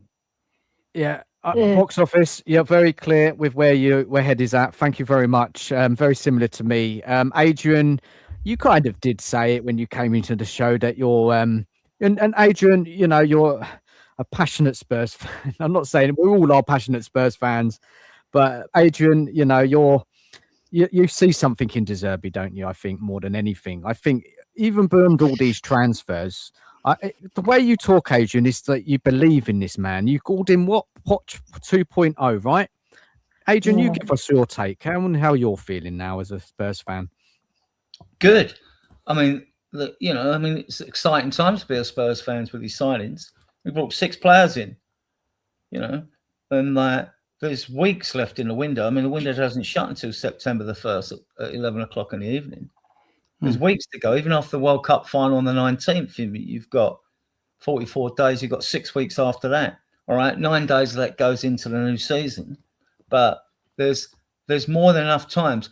I am not in a hurry. Adrian, the owners. How you feel about the owners now? Have Spurs earned your trust? That's the title of the show. Well, I don't know what went on behind the scenes in with Levy there, because it appears now that if the owners were going to spend money, you'd think Levy owning like a third of the company, he'd been asked to put his chip in with an amount as well. It didn't happen. It looks like to me, although Levy built a fantastic stadium and training ground, that he was more conscious of his share in ENIC, and it's like his chairmanship regarding the football side was absolute crap, right? And like we bought in players like Roden, end on belly with no due diligence. But and then eventually the club, we win the Europa League and we should have a warm glow going into the new season, but we didn't, because then Levy then gets to sack and then the owners start spending money. So for all his good work he did to make us a world-class act, was Levy really the one more concerned about what the value of his shares in this company than he was willing to spend this sort of money we're spending now on players? We don't know, do we? We don't know. And then the players we've brought in, I mean, I don't think many fans would be comfortable if they said, oh, we brought these players under Johan Leyen, right? They're not going to be comfortable with that. So if they're going to give credit, I don't think they're going to give it to Vinay either, right? So I think who's signing the players, Adrian? Who is leading the show here? Who's signing them? Well, who's in charge there? Well, Moyson answers to Langer, really, but he's the one. Look, De Zerbi, Langer, Vinay, and the recruitment squad, right? Rob McKenzie and the 10 people who got under him, like whatever. They pick their targets, go to agencies, get all the stats and analysis, even then go and scout these players, whatever. And then once they decided on a target, I think Moyson signs them off. I think he signs them off. He does the actual contract agreements and stuff. He's also in charge of the women's team, all the stuff at the academy and things like that. So that's part of his remit. Who's picking the players, Adrian? No, this is why I'm confused. Are you talking about as a collective? Or are you talking about De Zerbi giving a list to the club? This is who I want. How is it working? Because I'm confused. Well, they will consult, won't they? I mean, Vinay might not know a lot. I mean, I was at Arsenal, so he should know a bit about football. But he's not a scout. CEO. He's a businessman. He's a finance man. Lang was at Villa. Us fans said, "Why are we taking him from Villa?" Blah blah blah. I mean, he should have been sacked for not getting any deals done in January and dragging us to the last game so we survived. He should have been sacked for that. Prior to that, actually, if you go and look, believe it or not, there will be an uncomfortable thought for most Spurs fans. If you look at the players we brought in under Langer and the ones that have gone and the ones that have gone on loan, he's done a lot of work. Believe it or not, he's done a lot of work. But what turned me against him was no action in January. That turned me completely. I thought, nah, that's you're not being proactive. You should be sacked for that. So that turned me against him. But look, the fan base turned on everyone because we had such a crap season in the league. If you're not dipping out players, you're dipping out the administrators at the club, aren't you? So, and I get it. It's a natural reaction. Vent your spleen, have a pop at everyone, the old shotgun blast effect at everyone. And that's what's happened at our club. But now we've seen a marked change. I mean, and it's not stopping. And we know we're bringing at least 2 more players in, and we know it could be possibly 3. And we can generate quite a bit of money through sales, If Richie goes, Sarr goes, Dragerson goes, Vicario goes, I think Bergvall will go, and you'll get good money for him. I think he'll go. Gray will stay, he's homegrown. We've got 8 homegrown players. So I think Europe's a given. We've got 8 homegrown players: Madison, Spence, Danso, Lancashire, Austin. We've got 8 homegrown players. So I don't see any of those going because Europe has got to be in the thoughts of the club as well. You've got to look forward and be ambitious. So Solanke's homegrown. Don't think he'll be going. Gallagher as well. Yeah. You know, so there are 8, and we only had 6 before. And that meant the European squad was down to 23 players instead of 25, which is not a big issue anyway, because all clubs have got that situation, because you can have as many, an unlimited number of under 21s that have to be declared 24 hours before a European game. But that's looking far ahead, like, you know, because I think we're going to get Europe easy next year. But yeah, but no, I mean, look, everyone's excited. I've had messages of fans saying to me like, "Oh, can't wait for the season to start," and I'm going like, "Alex, hold your horses.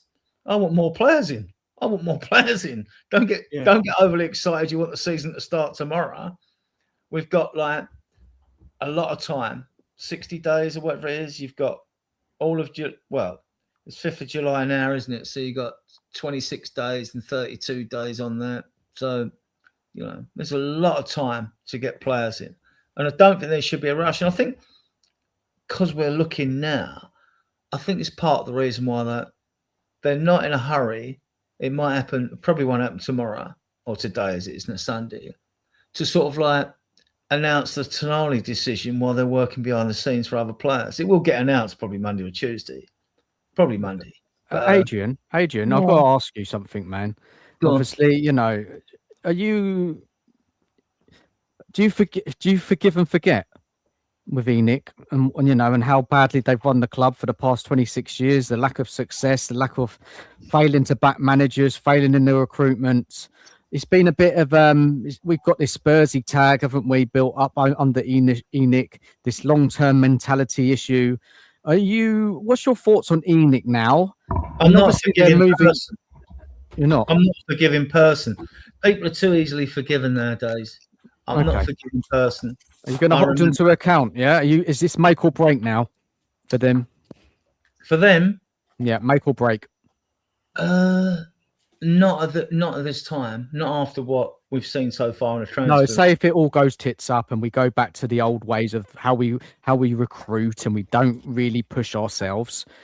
Is this kind of now or never now with this in ownership? Really, they have to get it right now. If not, then maybe they should sell and bring in some new owners. I think they've secured their tenure by what they're doing. And I think they've done it partly because they want to, because what you're going to do with all this money anyway, right? You can't take it with you unless you've got asbestos bags, right? So, yeah, I think they've secured their tenure, and I think they've put off possible buyers anyway by what they've done. But, you know, if the price is right and someone come in, and, every player has its price, even every club has its price as well. So, but I don't forgive them. Not for, and Levy, all for what he did as his club. You dragged us through the mud, mate. You dragged us through the mud. And I'm getting people praising him for like, I think Sean did it early on his show. Good, and big up Sean, right? Great show he's got there. But like, them praising Levy up for putting us in a prudent situation to be able to do these deals. How about you spent money back in the past, did the due diligence, and got us where we want to be now, like back then? Because from 2019, when the stadium opened, the players we brought in were substandard, right? And no one did any due diligence on Ndombele, right? And like we're buying in like Joe Roden and like the winger from Leeds, James from Leeds, and players like that. It goes the amount of managers we brought. We could have brought Mbappe. You know what I mean? Because we've had to pay all them bloody managers off. You know what I mean? It's crazy, isn't it? Look, I want to hear from Ellie because she wasn't here at the beginning. Ellie, what's your? I kind of know where you're at because I see your messages. But you see my messages. Tell the chat. The thing is, when you've been stung so many times, it's hard to trust, right? But I've seen a positive start, right? But they've got to continue it. And like I said on Jose's show as well, one swallow doesn't make a summer, right? So you got to show intent, ambition, and keep going. You can't just do one window right, and think that's the resolution of all our problems, right? Got to build Do on the it. due diligence on all the players as well that we're bringing in.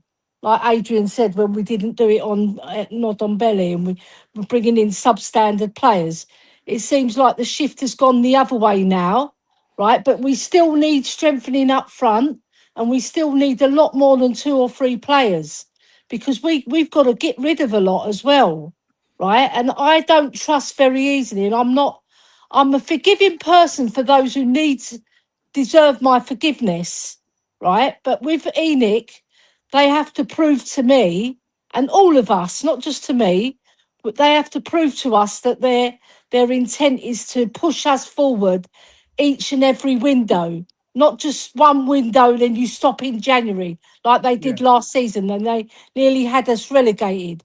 And head should have rolled then.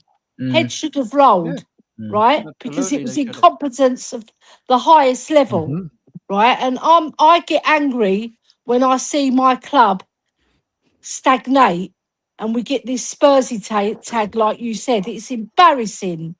The whole of last season was an embarrassment, right? Yep. So we've got to be wary of them, because I don't believe in this Enoch 2.0 business. I don't believe in that. Right? No. It's still the same people in charge That as doesn't add last up. year. Doesn't add up, Ellie. 26 years, and That's now right. finally they're doing it. And I do not fully believe that things have changed. I've got to see it after transfer window after transfer window to see if they're going to be this Yeah, aggressive moving forward. Yep. And that's I why agree. I'm not getting carried away. This is why I'm not I celebrating the know. transfer window. I celebrate trophies. I celebrate Yeah, winning things. I that's think right. I think the problem is that the fans are going to be the fans, right? The fans are going to be the fans. I've done this too many years now, and Yeah. I've done this too many years and seen the same things all the time with the fans. So the fans will do what they're going to do, right? It's like for instance, Ian Bill in EastEnders. Sorry, the analogies are going to be coming up all the time. You know what I mean? It's like, Ian Bill. He's a when steady Eddie, isn't I've got nothing left. I've got nothing left. he, You've you done know, me now, box he office. does. He I'm doesn't. done. He doesn't get a lot in terms of love life. You know what I mean? But when it comes, he's grabbing onto it, like really grabbing onto it. And it's Yeah, he's Spurs fans. desperate. It's Spurs fans all day long, every single day, and it's like, well, I'm sorry, like, I'm not that guy. Yeah, Yeah, I'm I'm with that you, guy. Alex. I'm that guy. It's the bad man. Yeah, the bad man. I'm like, you can't fool me once. If you fool me once, you don't fool me twice. You get what I'm saying? Yeah, you're gonna have to bridge that relationship a lot. You get what I'm saying? Yeah. So it's just like, if like, for me, like, people can call me negative and stuff, but for me, It's criticism. Box office, it's criticism, not yeah, negativity, criticism. I know, and it's just, for me, it's not just about buying players; it's about selling players, being ruthless with players. So January, like, if Archie Gray's not doing well, if he's not part of a team anymore, sorry, bye bye, see you later. Yeah. You know what I mean? I don't care if he's homegrown. So You know what? what, Alex? We got Alex, rid of. you're a positive fan. I see you as a positive fan because you want better for our club. There's too many fans in our fan base that accept what they're doing each and every year. They wheel out this same old shit, right? Yeah. And they see a little bit of positivity. And like you said about the EastEnders boy, yeah, they grab onto it like it's like leeches, right? No, they've got to prove it over many, many years, because they've done it for 25 years. They've let us down, yeah? And they've They let broke a lot of managers Spurs. down. They've let the players down. You've got They got- Christian Romero coming out and slagging them off. Not once, not twice, but 3 times. Yeah. There's substance there. You've got our manager Conte coming out with a rant about how our club, are run. This You a know, club. you know what I mean? It's not by coincidence. They've that these divided things the are happening. supporters. They've divided the supporters. That's the worst thing they Yeah. could do. Definitely, Rowley. That's a good point. You know, And what hasn't helped, there's been broken promises, isn't there? I mean, Absolutely. Yeah. when Romero signed his contract, he extended his contract, right? He would have been given assurances and promises. It didn't happen, did it? So then he rents. Conte was the same. He was probably brought in under Paratici, wasn't he? And like he was probably he wasn't backed either, right? So you've got this with Platt. Look what happened with Kane. Charlie got him signed on that big contract. And look, and Kane, let's be fair, the club let Kane down badly. Of course We did. They let him down badly. Broken promises to players. I mean, like when players come to the club, they're sold a project, aren't they? They're sold a dream. Like, you know, we're going to make you the best player in the world. You're going to play for England. We're going to win trophies. We're going to be shown through the league. We'll get ECL football and all that. Like, and they buy into that. And I'm not a player, but if I see that and then looked around and thought, Jesus, I'm stuck here on a contract and the team's crap. Yeah. You know? I mean, like, what are you going to feel? What are you going to feel like? Kane warned them so many times, didn't they? Didn't he? He warned them. He said, you know, show me some ambition or I'm off. But Kane's mistake was, although he's only got a year left on his contract at Bayern, if he doesn't sign it, he becomes a free agent at the end of next season. Kane's mistake was he fell in the same trap that we've all fell in. We're all in love with the club. Yeah. Too eager to stay, too eager to sign the contract without conditions and proper assurances from Levy and all that. And, you know, and Charlie get him to sign an extra long contract or we'd have lost him earlier. And, like, you know, so. They're the biggest con artists at our ownership. Con artists. They say one thing and do the other. Kane didn't help himself as well. He should have been more harsher. Listen, Kane's one of the best strikers in the world. Now, I kept on calling him a loser because he let them do what because big people, you know, we all know the story about Sol Campbell, right? We all know the story about Gareth Bell, right? Big, like, other players would have said, sorry, like, you've had your chance. I've got to think about my career now. I'm off. Yeah. Like, you sort it out. You know what I mean? So, like, but, you know, I think that's where, and now you see the benefits of what he's doing at Bayern Munich now. He's turned into a striker that I don't think you're going to see a striker like that ever. World class. He's even gone up levels. You know, I called in Haaland the above-average Giroud without the goals, but you know now you're seeing him now. He ain't that guy anymore because he can create and score goals. You get what I'm saying? Yeah. And so you're not going to see strikers like that anymore. Country. Because at the moment you're struggling, aren't you? You're struggling. Kane did try to force himself out, right? You remember that time under Nuno when, I mean, the fans were calling him all sorts of names. When I was in the stadium for that Man United game, or something. Yeah, that Man United game, it was very toxic, and the fans were turning against Kane in the stands. And you couldn't blame him, Ellie, could you? You can't blame him. You can't blame him. But you could see he was physically distressed about what the fans were shouting at him. They were calling him all sorts of names, right? And he tried to force the issue, right? But he never got his way. And then he signed the contract, didn't he? Yeah. On the promises, and they let him down again. And once they brought in Conte, he thought he probably was given a sweetener. We're going to bring in Conte. We're going to back him, and they didn't. And then they gave him back Conte. Doherty and Richarlison and what a joke! What a joke, man! The point was, I was saying to keep onto the topic that you're trying to say, Dan.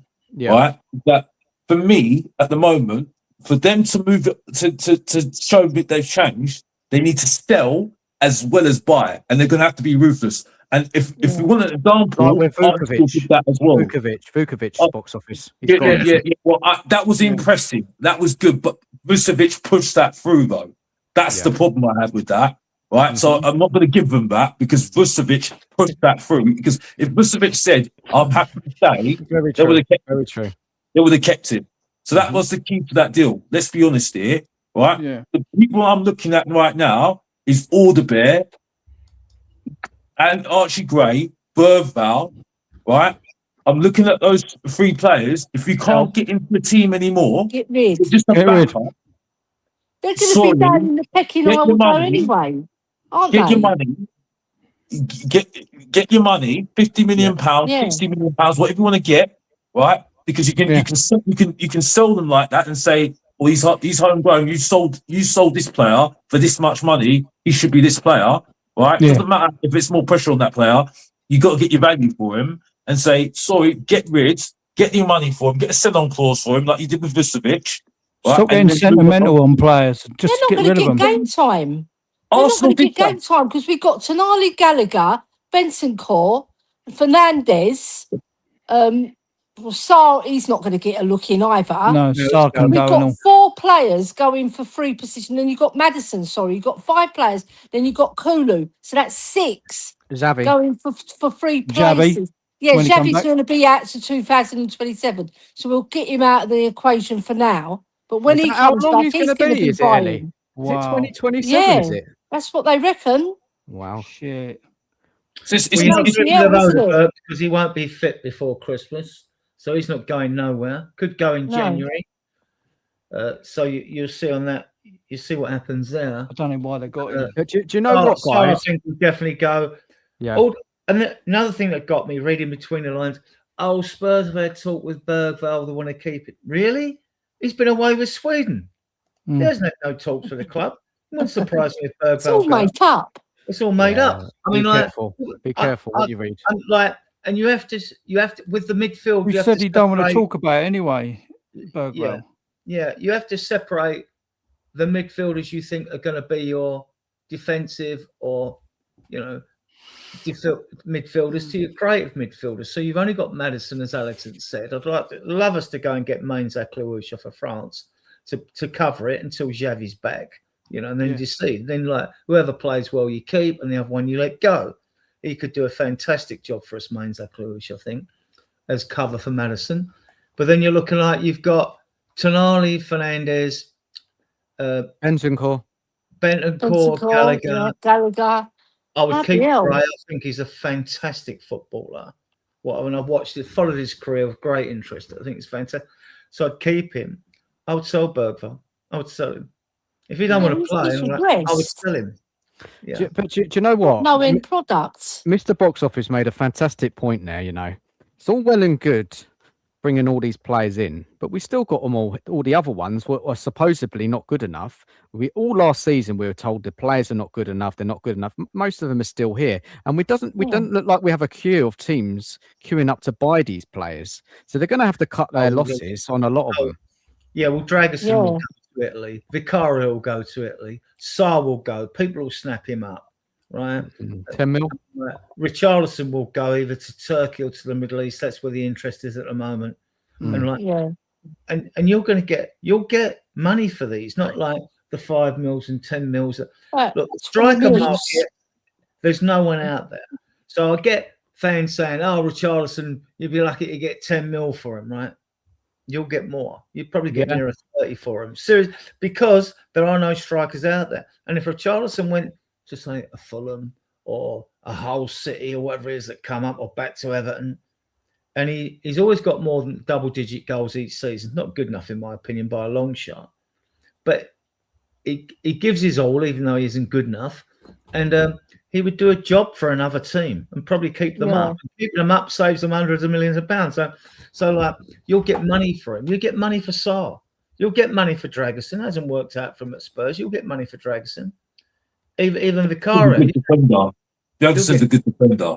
But you Good get defender. He had the big injury as well, didn't he? He done his ACL. Adrian, you go. I mean, if he got the rumor is like Forest have offered about 50 mil for Bergvall, right? Then you've got, is Romero now going to stay or is he going to go? Right? I want him to stay because he's a better defender than, as much as I love Danso, he's better than Danso in every metric, right? He is, he just is. But I think the difference is between Danzo and Romero, though. I like Danzo. Danzo, he gives you a 7 out of 10 most of the time. Romero is up, down, up, down, up, down, up, down. And and it's available. 6, 2. You know what I mean? It's like it's too up and down.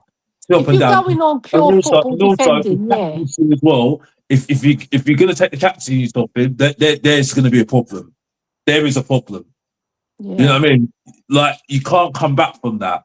You cannot come back from that. Big decision, isn't it? The captaincy. Like, if he's staying, like, we're going to have a problem here, because if you're saying that he's not captain material anymore, like, what are we doing here? Because I'm not saying I want to keep him. I'm saying there will be a problem. Because you now stripped him. If you strip him of the captaincy and somebody else comes to captaincy, where's this going to go? You get what I'm saying? This is another thing that gets me as Spurs fans when they're going about, which is ridiculous, saying a player will get deliberately injured, so then but it's more of a sneer, isn't it? Oh, then he's fit for Argentina. Look, players don't plan to get injured. They want to play games, right? They want to play games. If they get injured, that's just bad luck.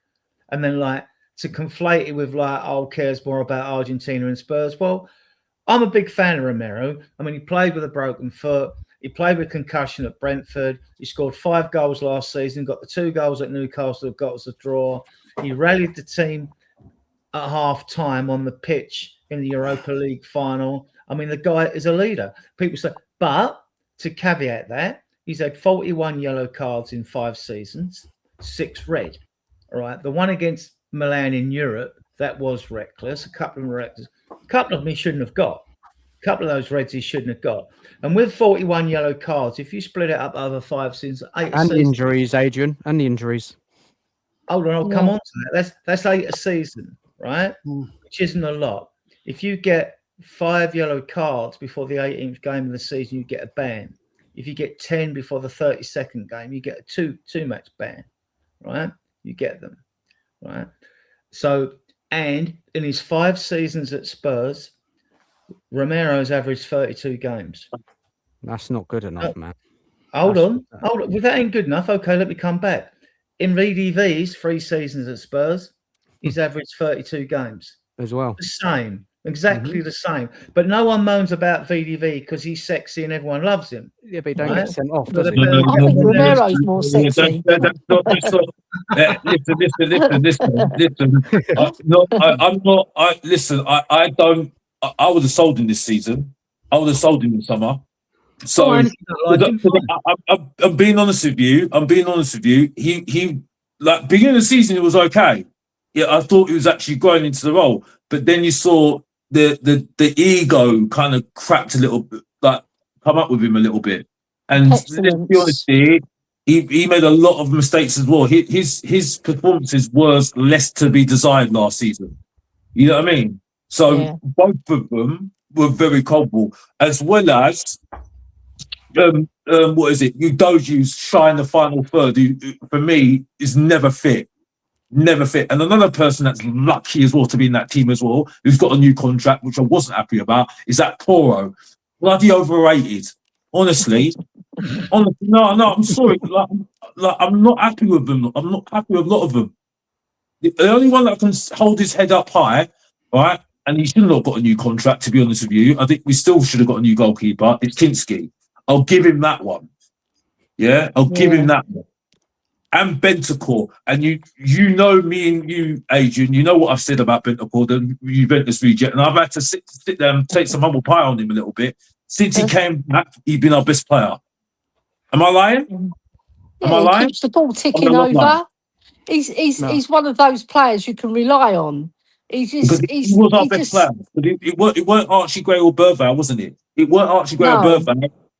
It wasn't it? Yeah? Burval was very disappointing. But like Burval is the one prior to the ACL injury when he was driving us up the pitch. You could always rely on him at Chelsea when we got the equaliser, you know, the 2-2 and all, driving us up the pitch. I thought, wow, what a player. All clubs were circling, wanted to take him off us. He got the injury, he's come back. And actually, I think you can see Burval back to his best under De Zerbi. But, you know, I don't think he's going to get much game time. Guys, I've got to close the show down. Sorry, guys. I just want final comments from everybody on the panel. I've got to go to bed. I'm sorry, but thank you all, guys. I love you, I've been going for 3 hours and 18 minutes. I need my sleep, mates. Get lost. 3 hours and 18 minutes. Ain't done bad, have we? guys, honestly, big up to everyone who's watched the show tonight. Yeah. And yeah, he's been in the comments. Thank you so much. Smash the like button, subscribe if you're new. Please subscribe to my guests as well. In Rowley, Biker Yids, Adrian Diehards. I'll put the links up. Mr. Box Office. And Adrian, it's been nice to talk to you, man. It's been good to meet you. and also Ellie as well. I put her X account in the chat as well. Yeah. Please go and my, give my some TikTok. support. My I've TikTok got- is good as well. I need to get your funny. TikTok next time. It is funny. I want to just go around the panel. Just final Yeah. thoughts. What you want to say about Spurs? Try and not be quick, but just come and say what you want, and then we'll close the show down. And then people, please go and watch Brian. He's going live in 10 minutes. Right, So, yes. yeah, I'll try and Get over there. I'll try and go put the with link Brian as then. well. I'll nip over. Give us the link. Yeah, I'm going to Yeah. try and send Send the us people over. over from this show into his show. Let me work that out. And guys, but fire away, Rowley. Redirect. Yeah, with Spurs, I don't trust Enoch, but at the end of the day, they're doing something, can't they? They're doing something good. We're buying top-rated players. Yeah, long may it continue, man. It's a shock to the system, to all Spurs supporters, isn't it? But long may it continue, and I'm hoping we're going to add to some quality to the front line. This is Yeah. what I'm hoping. Fair enough, Rowley. Thank you so much. And let's go to Adrian. Yeah, well, it's the reason we've got these players is because of the De Zerbi effect. I mean, he's the one that's talked to him on the phone and got him to come over. Obviously, he's from Brescia with Tonali, so that obviously had a part to play in this. And the promise of football with Fernandes as well. I think again he's talked him around, because I just see Fernandes would be getting more game time at Spurs than he might be at a bigger club with a better squad than we've got at the moment. So I think that had an effect on that. I'm confident we're going to get another 2, possibly 3 signings in. I'm confident we can raise 100, 150 mil from sales. I mean, so like that will help as well. And if we do that, then I think we'll get 3 players in. But other than that, I expect at least 2. I expect a left winger and a striker. I haven't got a clue about the striker. And it's fatal to like pick someone in a World Cup who just does well in 7 games in a competition. You know, I mean, you should have your list prior to going at this World Cup if you're being professional, like, you know. So no, I'm looking forward to it. I am looking forward to the new season. I think like we're going to do extremely well because we only got 1 day a week. Yeah. Okay, where are you predicting us to finish, Adrian? 5th. Wow. ACL. Wow, that's I mean, look, I'm not putting any kind of predictions on, but look, fair play. Cheers, Adrian. Thank you. Ellie?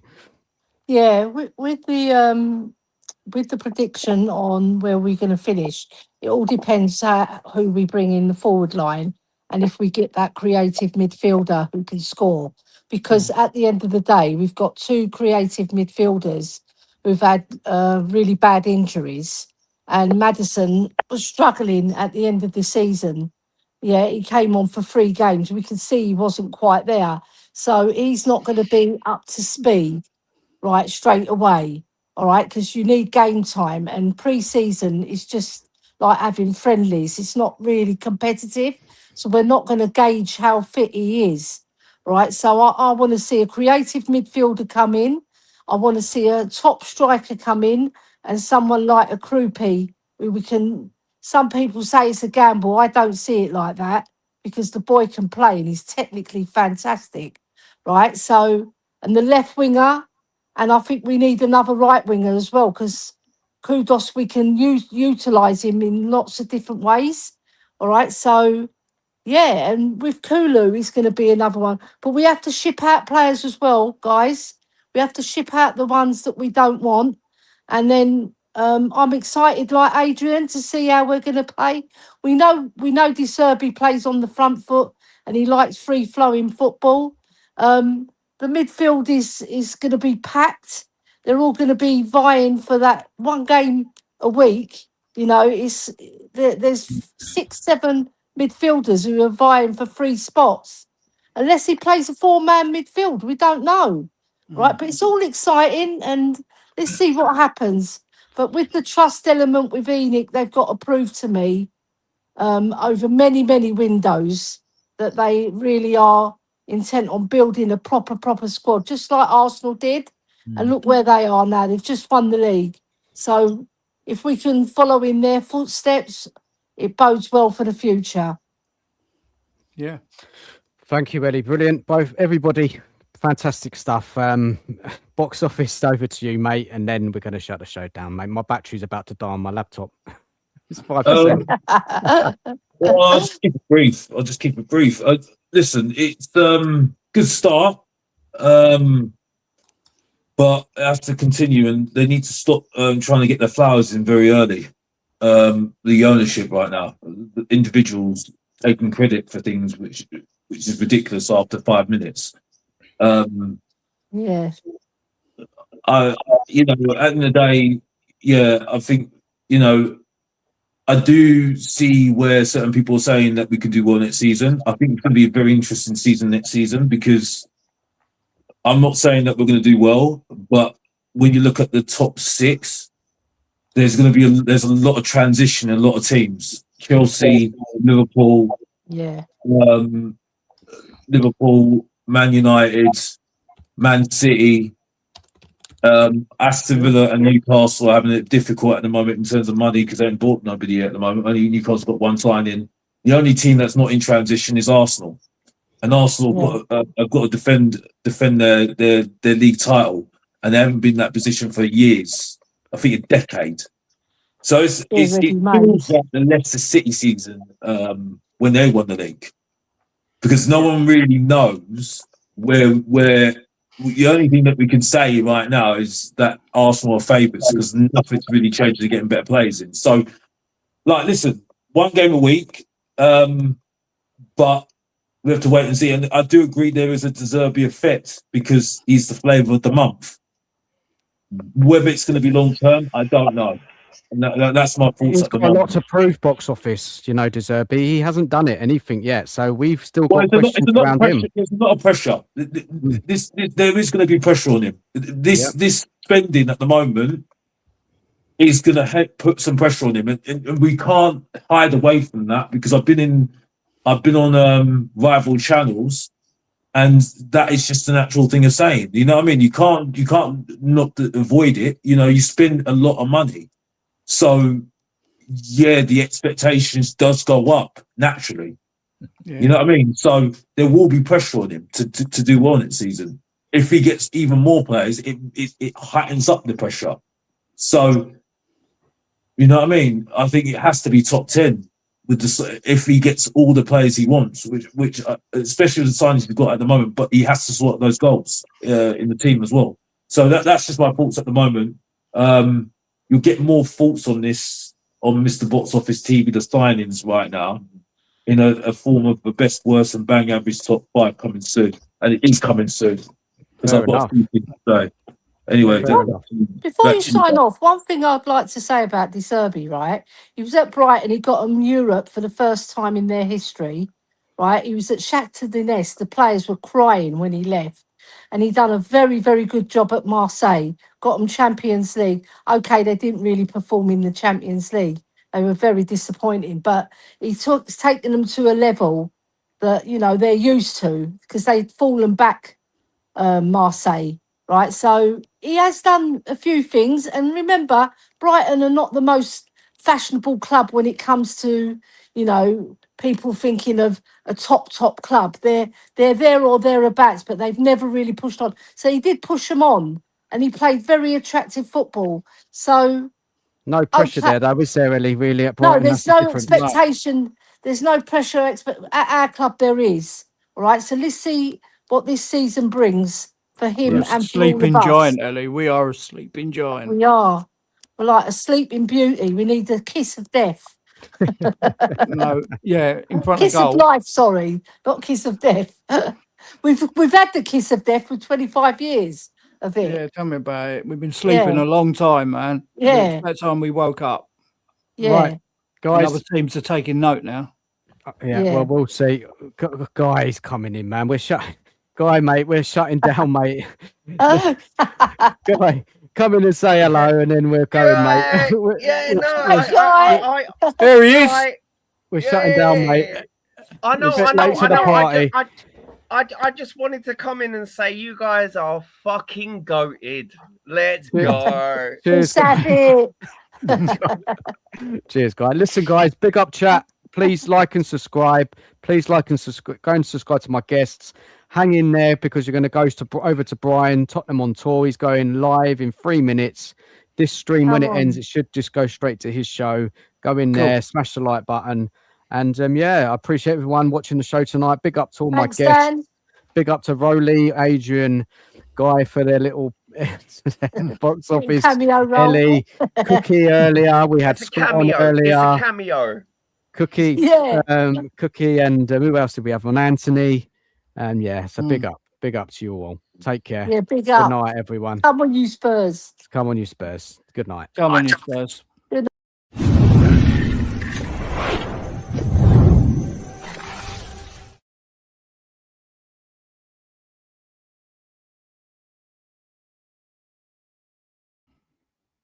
Hello, bud.